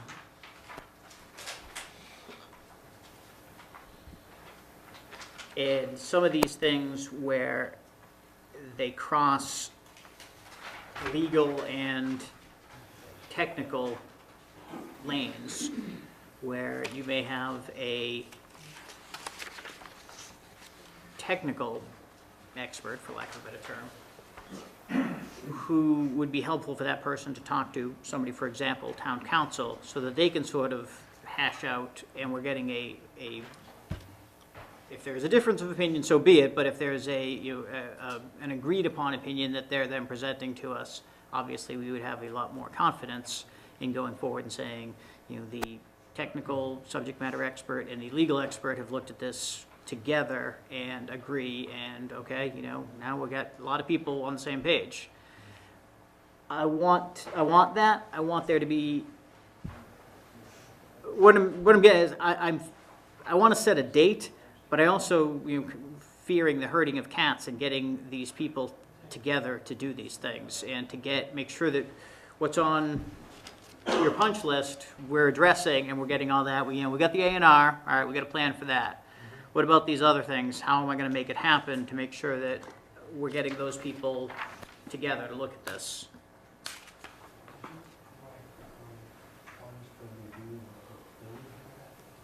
No, I have to give the $20,000 for that. I haven't given that. No. But that's, you're already committed to that. I have committed for $20,000 for the review fee. For the review. Technical review fee, yeah. Yeah, the technical review fee that Mr. Alley is obligated already to put up, which is $20,000, to do specifically with the building permit, the review of the building permit application, which includes the drawings. Some of those items will probably be addressed in that, so I think we might be able to be covered under that, Okay. and All right, that sounds, All the site issues, especially all the site issues like lighting, electrical, and Okay. landscaping, those things can be resolved with because the town is going to have a consulting engineer who is going to be from the town side to make a decision on that. okay. Sorry. Chris Lund, building inspector. Just a point of clarification, I think it's 25,000. Is it? Yeah. What are we? According to Mark's cease and desist letter from way Okay. back. So I want to make sure we get that extra far. Okay, all right. Chris, that person has not been retained yet, correct? Correct. Okay. What we've done so far is we went out and we sought 3 engineers because we saw that item as one of the things that needed to be addressed, but it goes to a ZBA account. So ultimately, you folks approve that engineer. So we went out and sought 3 engineers that the different departments in the town have used, and that's where we're at. How long would it take somebody like that to do a review? For the engineer to review the plan, Yeah. Well, the engineer is going to review the plan, and what else is the engineer going to do? the engineer in the proposal was, there was time set aside for them to do some review, but the vast majority of it was for on-site inspection during the whole course of construction. It seems to be approximately a 24-month project. So there was a component where there was a lot of on-site inspection at the beginning. It weans back a little bit in the middle when there's not a lot of infrastructure going on, and then it comes back in a little tighter at the end because you get all that punch list stuff that you're trying to address. The initial stage, they're going to review the plan? Yeah, it was 2 phases. There's a component for review of plan and then a larger component for the on-site inspection. Okay. So what we're talking about is the review of the plan, getting that person linked up with hypothetically town council. yes. What is the turnaround time, do you think, from the retaining of this person to having them review the plan? If you know. I think they could turn around and or start working on it in 2 weeks' notice, and then they'd have probably a week or 2 of review. Okay. Who approves the 3 people? So you've sought 3 people from different departments. Who reviews are you sending that over to us for us to look, and then we have the final say on the person that Yes. would a chance to interview them or have Yes. a discussion with them? Yep. So when are we gonna see that? Whenever you request it. You can, if you folks are ready to have, to review, I think there's a component here where you review the 3 proposals and approve the one that would have the final one that you'd run with, and then that person would come in. So I think there's a process there where ZBA has to review those 3 proposals, confirm their final choice, and then have that person come in and speak to you. Okay, so we already have their proposals though, right? Correct. So we need to approve one, then have them come in and say what they're gonna do? We need to request you to send us those 3 proposals for us to review. You got it. You will have Can you those 3 consider that? proposals. Thank you. Okay. Not to overstep, would you like to No. request those? Yes, you know, this is tedious, but I'm going through it because I want to make sure the process is, you're Yeah. concerned about making sure we get this Yeah. moving. Yes, and we'll provide the lender's inspector's report from MHP and Rockland Trust also. All right, how about this, because we don't have the engineer yet, so I think we need to, as the ZBA, act quickly in getting that engineer. I think we can set a time for the A&R. It's that next step that I'm a little iffy on the date. I think we, Well, Go ahead. can I suggest we break it down 2 pieces? One is the technical review for the site work, which probably a council would need input on, whether the amount. Right. Some of the basic name change, those items, I would assume we could do within a week. I mean, I just, you know, if you had a council you want to work with, I think it would only take him about a week to say, look at it and say, well, if you're going from originally this name to this name, so we can do it in 2 parts. I don't think. It doesn't have to be done, what he's trying to tell you, it doesn't have to be done everything at one time. Like there are plenty of bullet items which you can finish it, like A&R plan is concerned, change, approving of subsidizing agency is concerned. Those are the small bullet items. As per the architecturals are done, those will be final when, after the building inspector also reviews his whole building permit plan. He may come up with some more, okay, well, why don't you tell me what you think the small items are then? like change, approval of subsidizing agency.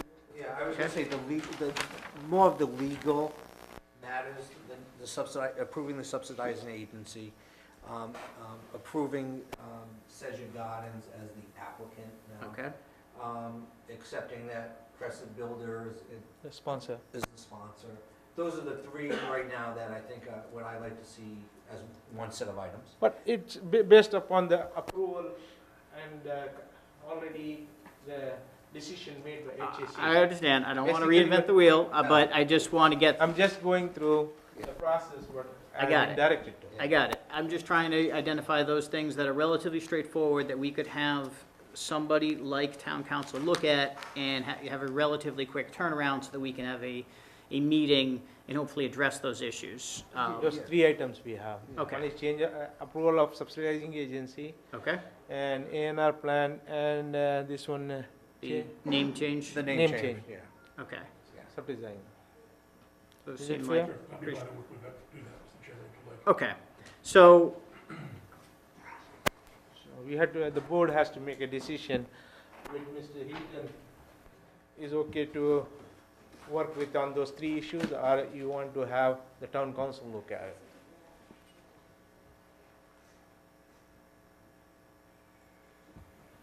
What's the next one scheduled? Toby, when's our next meeting scheduled? 28th. 28th? Those seem like things we can take up on the 28th. Yeah.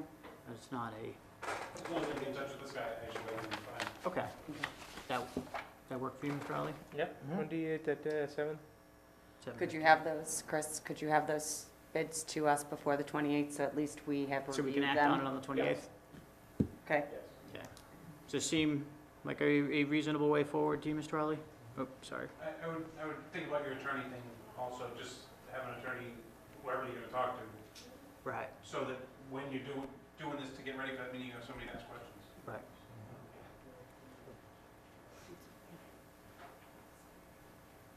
Okay, so those 3 bullet items for the 28th, that's, and then on the 28th, maybe you, again, there's other things on the meeting for the 28th, so I don't want to be here till 1 o'clock in the morning. These 3 bullet items seem pretty straightforward, but maybe at that time, we'll put it on for, we'll expand the scope of the notice, so that if you want to raise something else, you'll be able to raise that at that time. I do appreciate it because that makes more sense by doing that thing. Once if we have an engineer who's been ordered, I can work with the engineer and see if everything is in place, what he's looking as per the approval, so the engineer knows. Promise you, I'm not trying to make your life difficult.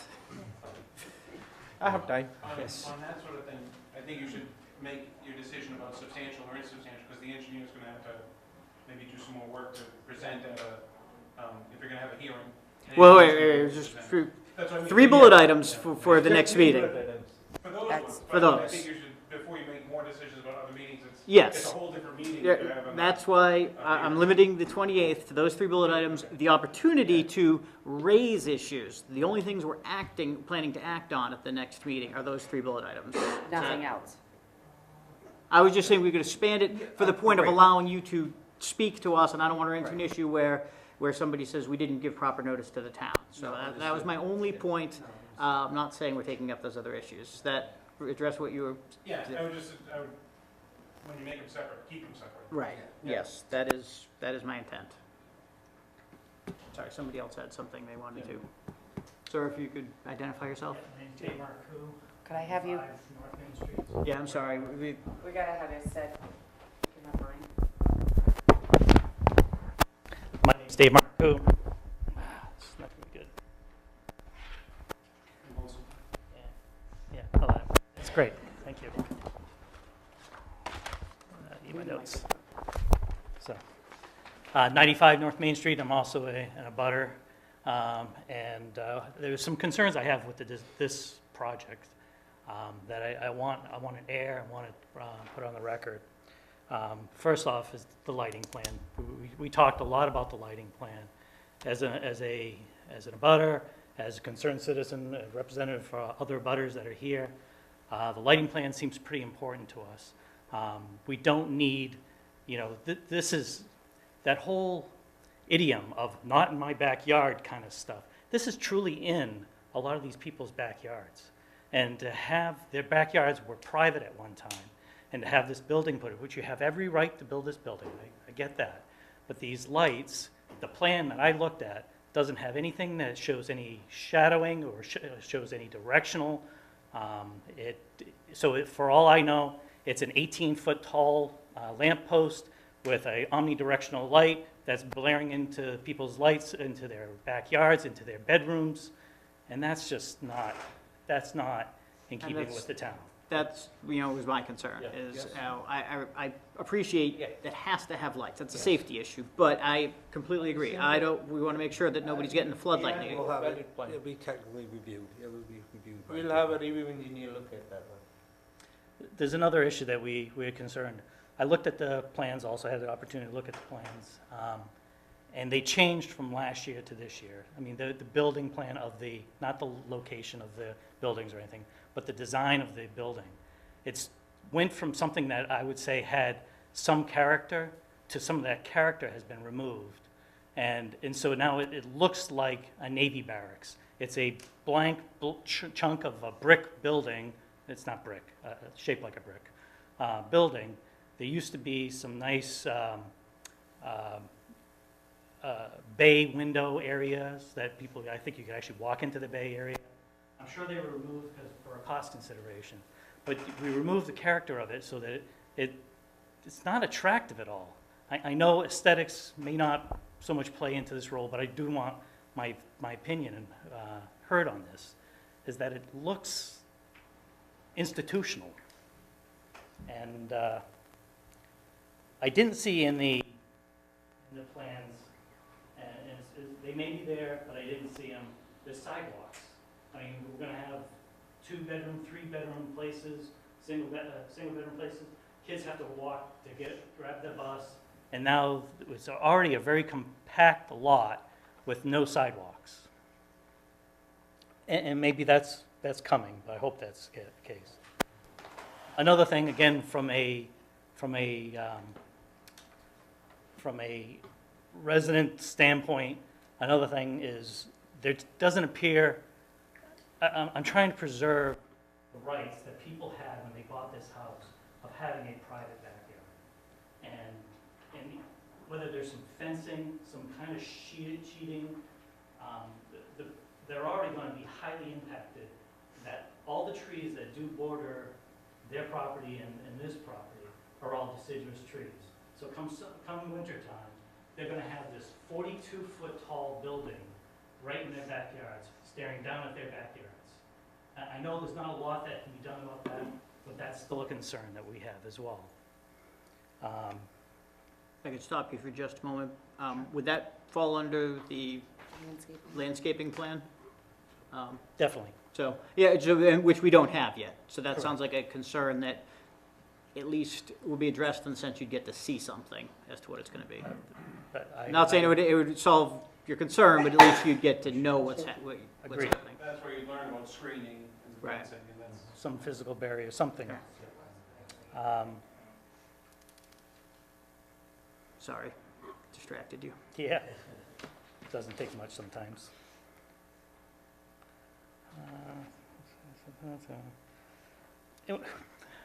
I wanted to address, can I address them too? What was your name, I'm sorry? Dean Harrison. Dean, thanks, Dean. It was Just something as long you as, had- remember, this is a civil proceeding. No, it was just something he had said earlier, that's all. Okay. It had to do with the condition 34, if I remember right, talked about the site disturbances, and something that just struck me wrong was, you know, the verbiage that's in there. The verbiage was best manageable practices. And to me, I look at that as me telling my daughter, my son, make sure you're home, make sure you don't stay out too late, right? And then they come in at 2 o'clock in the morning, and I say, why are you coming in at 2 o'clock in the morning? Well, it's because my requirements weren't clear. And he interpreted what he thought was not too late. These best manageable practices, it has no guidelines.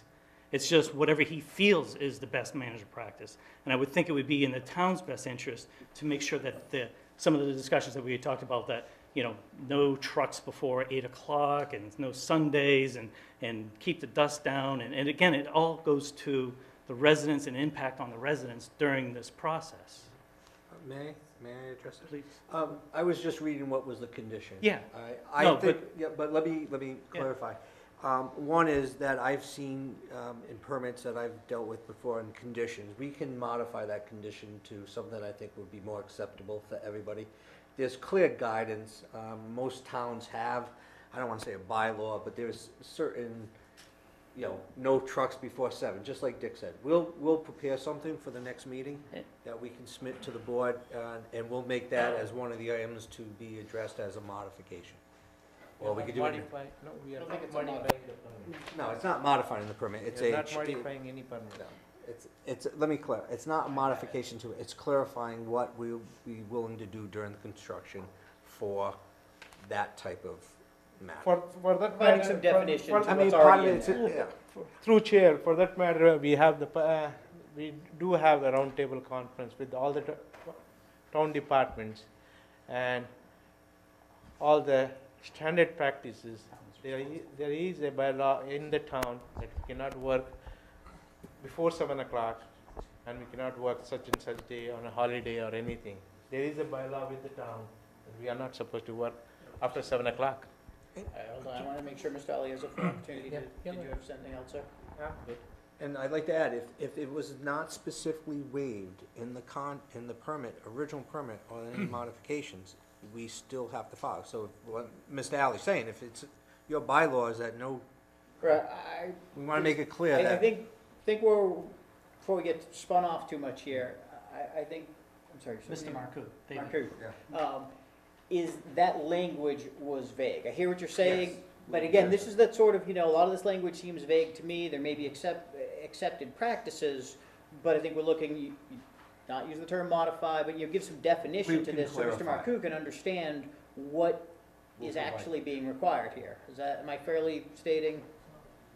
Better said than I did, yes, thank you. Dick, did you want to add Well, something to I that? think we're on the right track. I would just point out what the October 2008 decision says is that the applicant, the town must waive any bylaws, rules, or regulations at the applicant's request. There is no, any bylaws, rules, or regulations are in place. If the applicant doesn't want to go by them, they can waive them. I think it's much more positive to come up with the approach that Mr. Harrison suggested, that there are some clarifications, some expansion of the, Better understanding. Yeah, We we need here a to better- work. would make a lot of sense. It doesn't sound like on this particular issue, I think. yeah, we're I think, okay. I think there's, but I think Mr. Marcoux wants to Fair know question. what Yeah. what does that mean, to you at least? Mhm. You know, and hopefully we don't, everybody's happy with what it means to them, Just, and we don't need to go any just further. for clarification for everybody that's here. We can clarify. Okay, good. And really, the last thing I have is, it's, and I just want to put it out there that, you know, this is the three very large buildings. They're 42 feet tall. I think that's like from a mean point. They're 42 feet tall, and they're sitting up on top of the hill, and just the impact on all the neighbors around it. This, I think I counted them up. There's 8 different abutters to this place. I mean, that's an unusual, I think, number for a less than 10-acre lot. It's just because it's this flag lot where most people know, everybody knows, that you have all of these residents that live all the way around it. And if there's anything that could be done, that, you know, we understand he as the owner, he has the right to build this building, and that's absolutely true. But if there's any consideration to even reduce it by a floor, bring it down to 3 stories, I think that would go a long ways as well. Well, I appreciate that, and I want to keep the meeting. I understand that the residents have deep concerns, but as we've discussed, obviously, and as you've acknowledged, I appreciate that, there's an approval. This has happened. Mr. Ali has said, you know, with regard to some of these changes, you know, if it's better, you know, should be insubstantial. I don't know to the extent that you're willing to make changes that are, you know, are better, but for us, you know, we have right and left limits. This has been approved, you know, we need to act within that. I Sure. completely appreciate the concerns of the neighbors, but you know, this isn't being reopened. It's not within our power to reopen it. But, sir, you know the residents' concerns, and I think anything that you might propose that would alleviate some of their concerns might be well received. But, you know, I just want everybody to understand, you know, the limits that the ZBA has. Understood.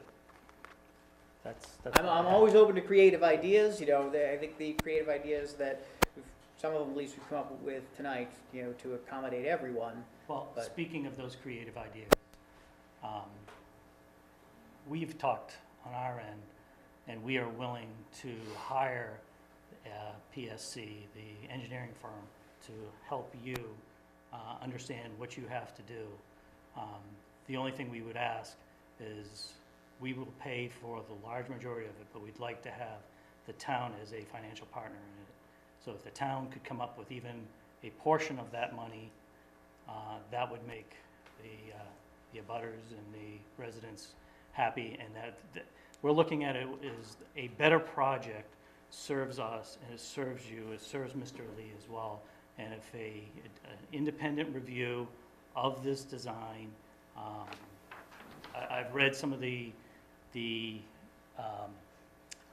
report, actually, I think Dick gave you a copy of it, but there's a report from this firm, very well done.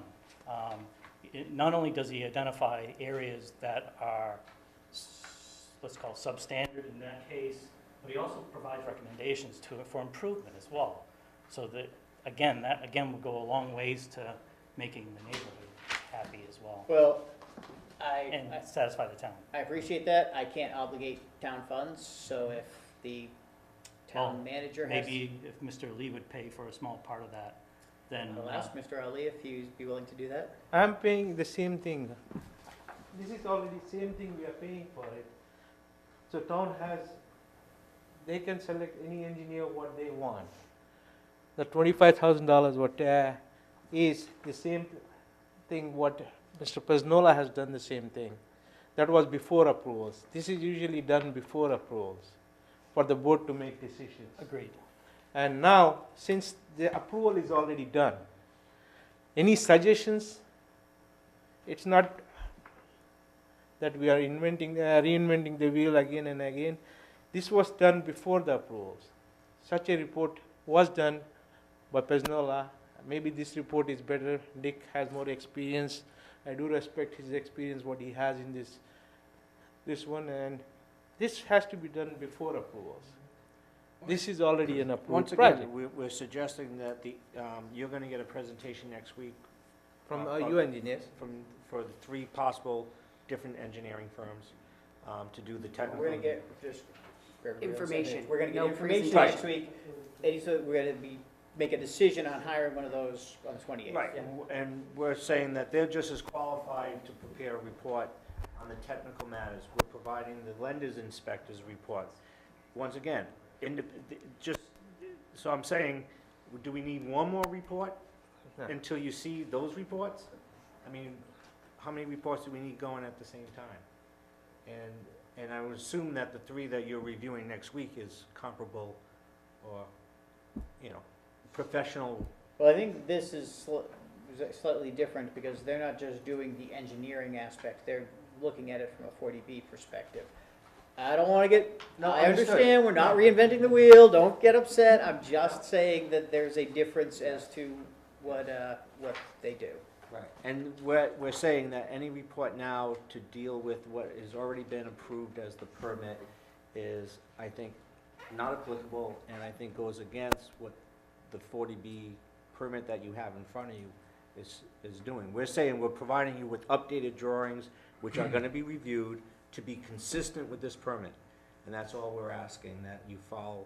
Which is what the engineer we're going to hire is going to do. Exactly. So bringing in another one to review the permit and whether or not the permit meets certain conditions. No, I think the proposal, Dean, is that the third party would come in, be it PSC or someone else, and review all the material that's in place today and ensure that it's consistent with the decisions that have been made, not reinvent. I think for- Consistent with the Yes. decisions that And I have been believe the technical review person that the town's gonna be hiring one of his roles is to made. It's review, not clear to me.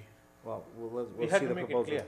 But one of my experience with those reviewers are they look at the permit to make sure that the drawings that are provided and the documents provided are consistent with the permit. From the legal side, we've asked that the town look at counsel to look at the legal matters. The lender's inspector will look at the compliance and once again, if you're unfamiliar with the process, you can speak to MHP. But their inspector will look at the permit and make sure that the drawings are being done as per the condition of the permit. And they're basically lending against an approval of zoning. So they're gonna make sure that what is being built meets the zoning. I think the question on the table is if the neighbors fund the review of engineering review, would the ZBA listen to that review? CBA will listen to anything. I'm not promising the CBA is going to follow anything anybody presents, but more information is always better. So just like Mr. Ali asked that town council be here tonight, and I believe the reason was because you thought town council would agree with many of the things that you're saying, and if I was so I think more information is better. Ultimately, the decision is going to be ours. So they could say it's up, and we could say it's down, and we could still come to down. Because that, as you pointed out, it's not the planning board who's going to make these decisions. Even if we ask the planning board to give input, it's us that has to make that decision. But I am always happy to listen to smart people.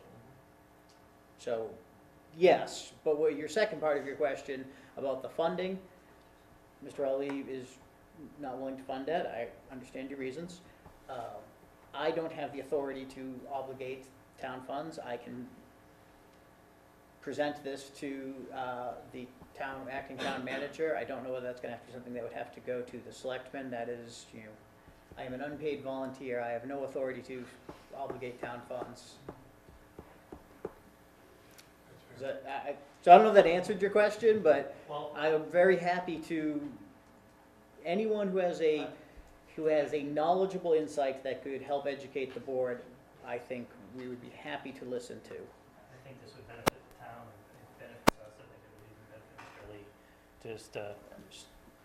I know in my business, when you start with good requirements, you end up with a good product. And making sure that, I'm not saying what has been done is inadequate, but I think it's been done, and it's been done 5 years ago. And I'd like to have a more current review on it, as well as there's been some changes since that review has been done. Whether they're insignificant or whether they're minor, I think this person would be able to at least look at those and provide an objective position. Well, I think what I can do for you is pass your proposal on to the acting town manager and let her know that, yes, if this were to happen, the ZBA would consider any input. But again, only considering input. Nobody else is making the decision. We're making the decision. It'd be better that they, I'd actually send Sure. us a formal request to the ZBA so that we can. Yeah, then- that is, I can send that to the town manager, but of course, it's an amorphous request, so exactly how much would be paid and all those things, you'd have to somehow communicate that. I could pass this along in concept to the town manager, but I'm not gonna negotiate contracts and do that kind of thing. I'll happily do that. Sir? One point I was gonna suggest is when you're talking to the council about, or whoever you're talking to, about whether it's substantial or insubstantial, also mention the incomplete, like the landscape plan and lighting plan, and if, as much as it's a completed and approved permit, maybe there's a reason to review these drawings because they weren't reviewed earlier, because they're just being generated now. And maybe With respect to the landscaping and the just lighting. those pieces. Yes. Just that those haven't- pieces. That never were reviewed because they didn't exist. Right. Maybe that's a reason to. Well, that's part of the building permit set, because when you do a permit application, comprehensive permit, the plans are preliminary. So this is the time with the site. You're right, that's a good point. I mean, that might sort of bump you up to having a hearing, just so that, because you have to for those pieces of the permit anyway. A public hearing. Yeah. But I I don't think- know, I think- I would add that to your question for whoever's offering legal advice. I can't take notes, can you? No, I definitely can't take notes. I can't write. Can I know. Toby can. Yes, I think like I said, the lighting plan, I think, is a concern to everyone. It doesn't mean that the lighting plan has any problems to it, but it's very hard for the neighbors to understand, and it is deeply concerning to me, because I wouldn't want a spotlight in my window. And I have no doubt that the neighbors don't want it either. Understand. Well, Christina doesn't mind it, but. I love them. Sir? My name Yeah. is Russell White, I'm at 45 West Jacob Street, you won't need that, I talk too loud anyhow. About 30 years ago, whenever Stillwater Heights was being built, they disrupted the ground, the rock in the ground. And my house, which is downhill from there, I ended up with a foot of water in my cellar. I'm wondering if any of their reviews have checked with the groundwater to see what's going to happen with the flow once they disturb the cap rock in that area. I don't know. I have no idea what's going on with those. I've just been coming to these things and listening. I've been going up there and looking periodically, and I noticed that they're not too careful in some of the things they do. Mountain laurel is an endangered species. They tore out a ton of mountain laurel bushes. The jack in the pulpit or whatever they call it, those things are an endangered species. They completely leveled the area out where they were growing. I don't know what, I don't have any confidence that they're doing the right things. I have nothing else to say, really. Okay, thank you, sir. I think this goes back to making sure that the engineering practices are being followed. When it comes to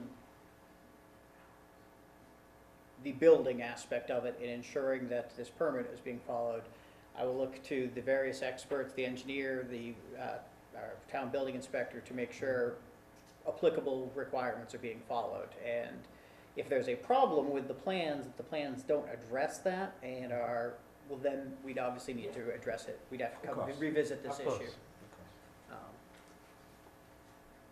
Sir? Just a procedural question, Mr. Chairman. I believe it's Mr. Heaton made a... Can you just announce? Yeah, I'm sorry. I know who you are, but. Yeah. My name is John Owenisi, Stillwater Heights.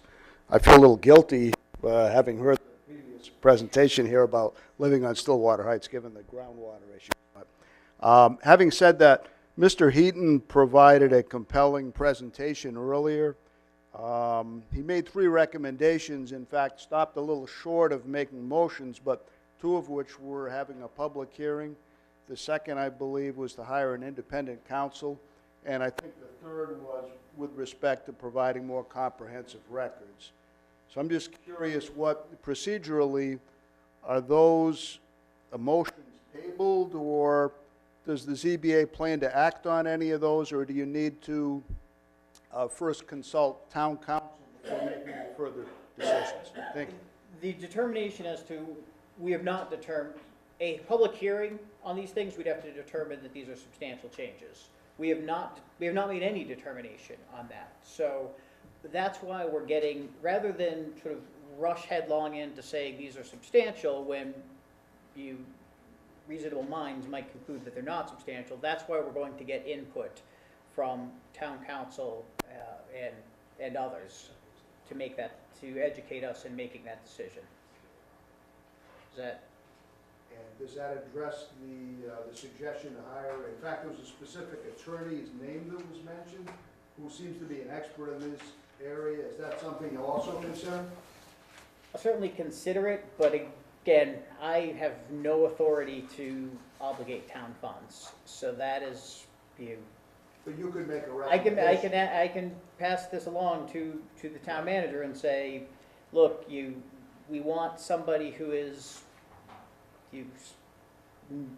specifically knowledgeable in 40B.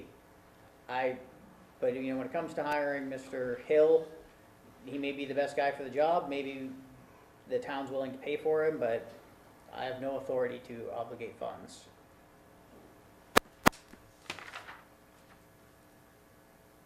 I don't even have authority to obligate the town council's fund to do this. So, to be clear, even having town council involved is not within my authority. I have to request that. But I think within your scope, it would be within your power to make a recommendation to either agree or disagree with the spirit of what Mr. Heaton recommended. Yes. Okay. Did you? That's it. We are all set. I have a question, about Mr. Hill. What were the concerns about Mr. Hill?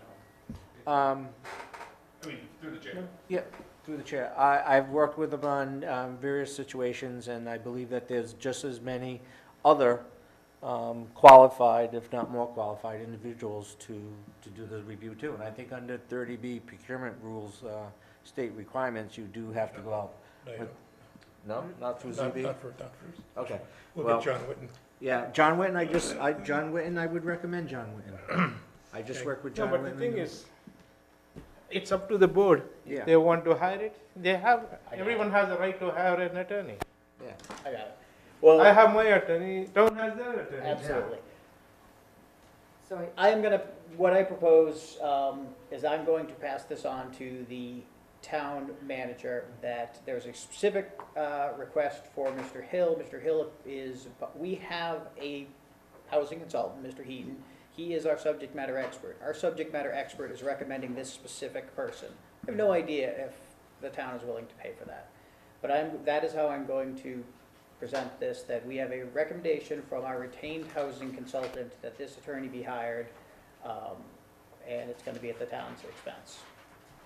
But one way or another, the ZBA wants legal input on these things. Is that, I'm sorry, We're what? also going to send, after they send us a formal, we're actually going to send that information also to the town administrator for legal counsel. So both will go.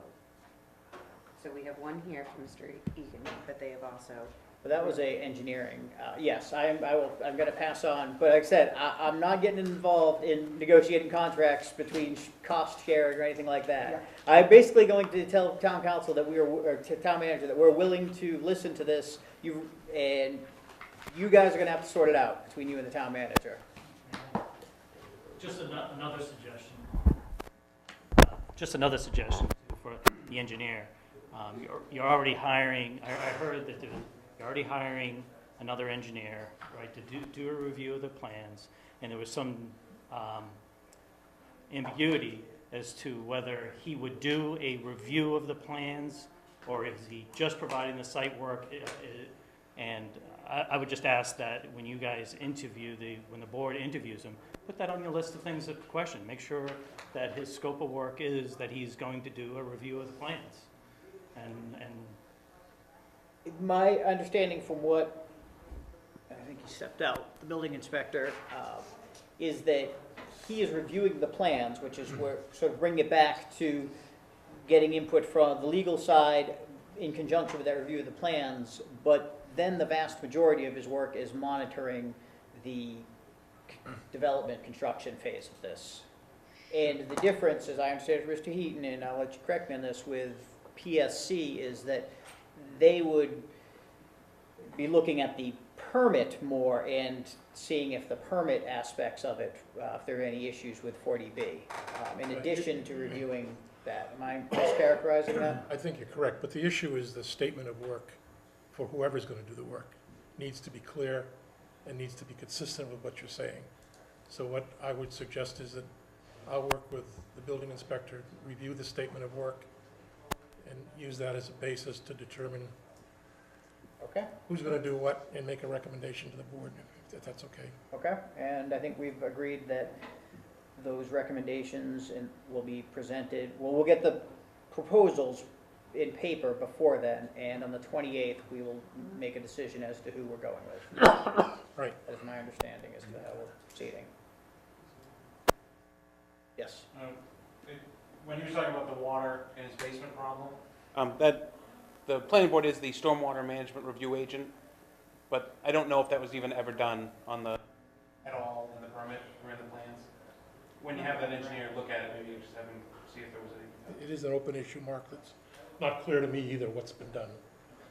I haven't seen the document. Maybe that's maybe an important thing for the engineer to review, is to see how complete the whole package is. As I've said, and Mr. Ali said, it has been a struggle because of the way this file was maintained. And I think, Mr. Ali, you are going to, at the next hearing, try to do your best to present us sort of the chronological history of everything. What all I have, I'll provide it, and ZBA has in a big folder already. We have quite a big pile of paperwork here. It would be greatly appreciated if you would compile what you have and present it to us, so that when you're talking to us about this, we're looking at the same thing. Actually, what we best thing would be is I'll do on my best part. I think the ZBA can instruct the building inspector, which he has made up the whole folder, which he wants it as a building inspector, as the permitting authority. He has most of the paperwork with him, and I have provided him most of the paperwork what he has looked for. I by no means I'm not suggesting that you haven't done that. All I'm saying is, I'll provide it. if you can do it to us, because when we're looking at these things, it's a big mass of papers, and because it wasn't maintained in a nice, neat format, if you're referencing something, Yeah. it would be nice if we're referencing it, and you can say, hey, it's tab B, and we're looking at what you're looking at. Usually what happens, Mr. Chairman, is all paperwork goes to the ZBA first, and then a copy goes to the building inspector, fire department, planning board, et cetera, et cetera. But you're the central deposit. Everything goes to you first. You have a master file of but we don't have any But paperwork. unfortunately, that doesn't seem to have happened. Sorry? Unfortunately, we don't have any paperwork here from day one, which we've been trying to. I know that the Well, I building think that's- inspector has I worked think very that's what- hard to. I think that's what item number 2 is. You've agreed to help us put together a package that has everything and give us 6 copies of it. I will try my best to do what I have, the paperwork. Okay. That's I all we cannot can promise ask. what I don't have it. I don't expect you to provide what you don't have. So does the building inspector have more than we have? The building inspector, as I understand it, has been working tirelessly to try to put some order to the various documents. Anything else? I think I'm on set. Okay, so we have our 3 bullets For 28th. for the 28th. 28th, we're going to take up the hiring of the engineer, and you're going to do your best to provide us 6 copies, so we're all on the same page with the documents. Okay. We're all good? Aye. Okay. Thank you. Thank you.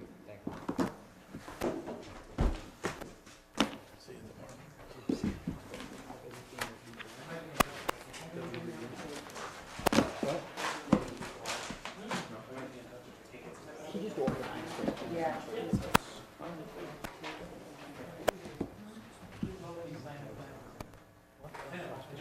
You having fun? Meeting. I love this.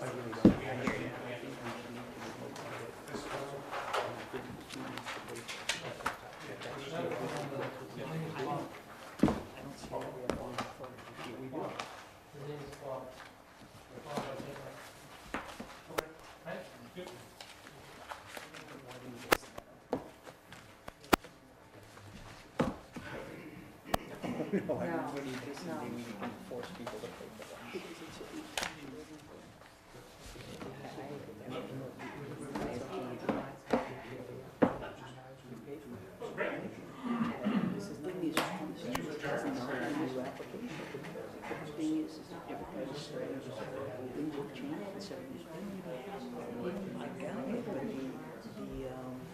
During the meeting, or are we still? Yeah. Well, actually, did you want to add anything before we? Okay. I motion to adjourn the meeting. Second. All in favor? Aye. All right, we're adjourned.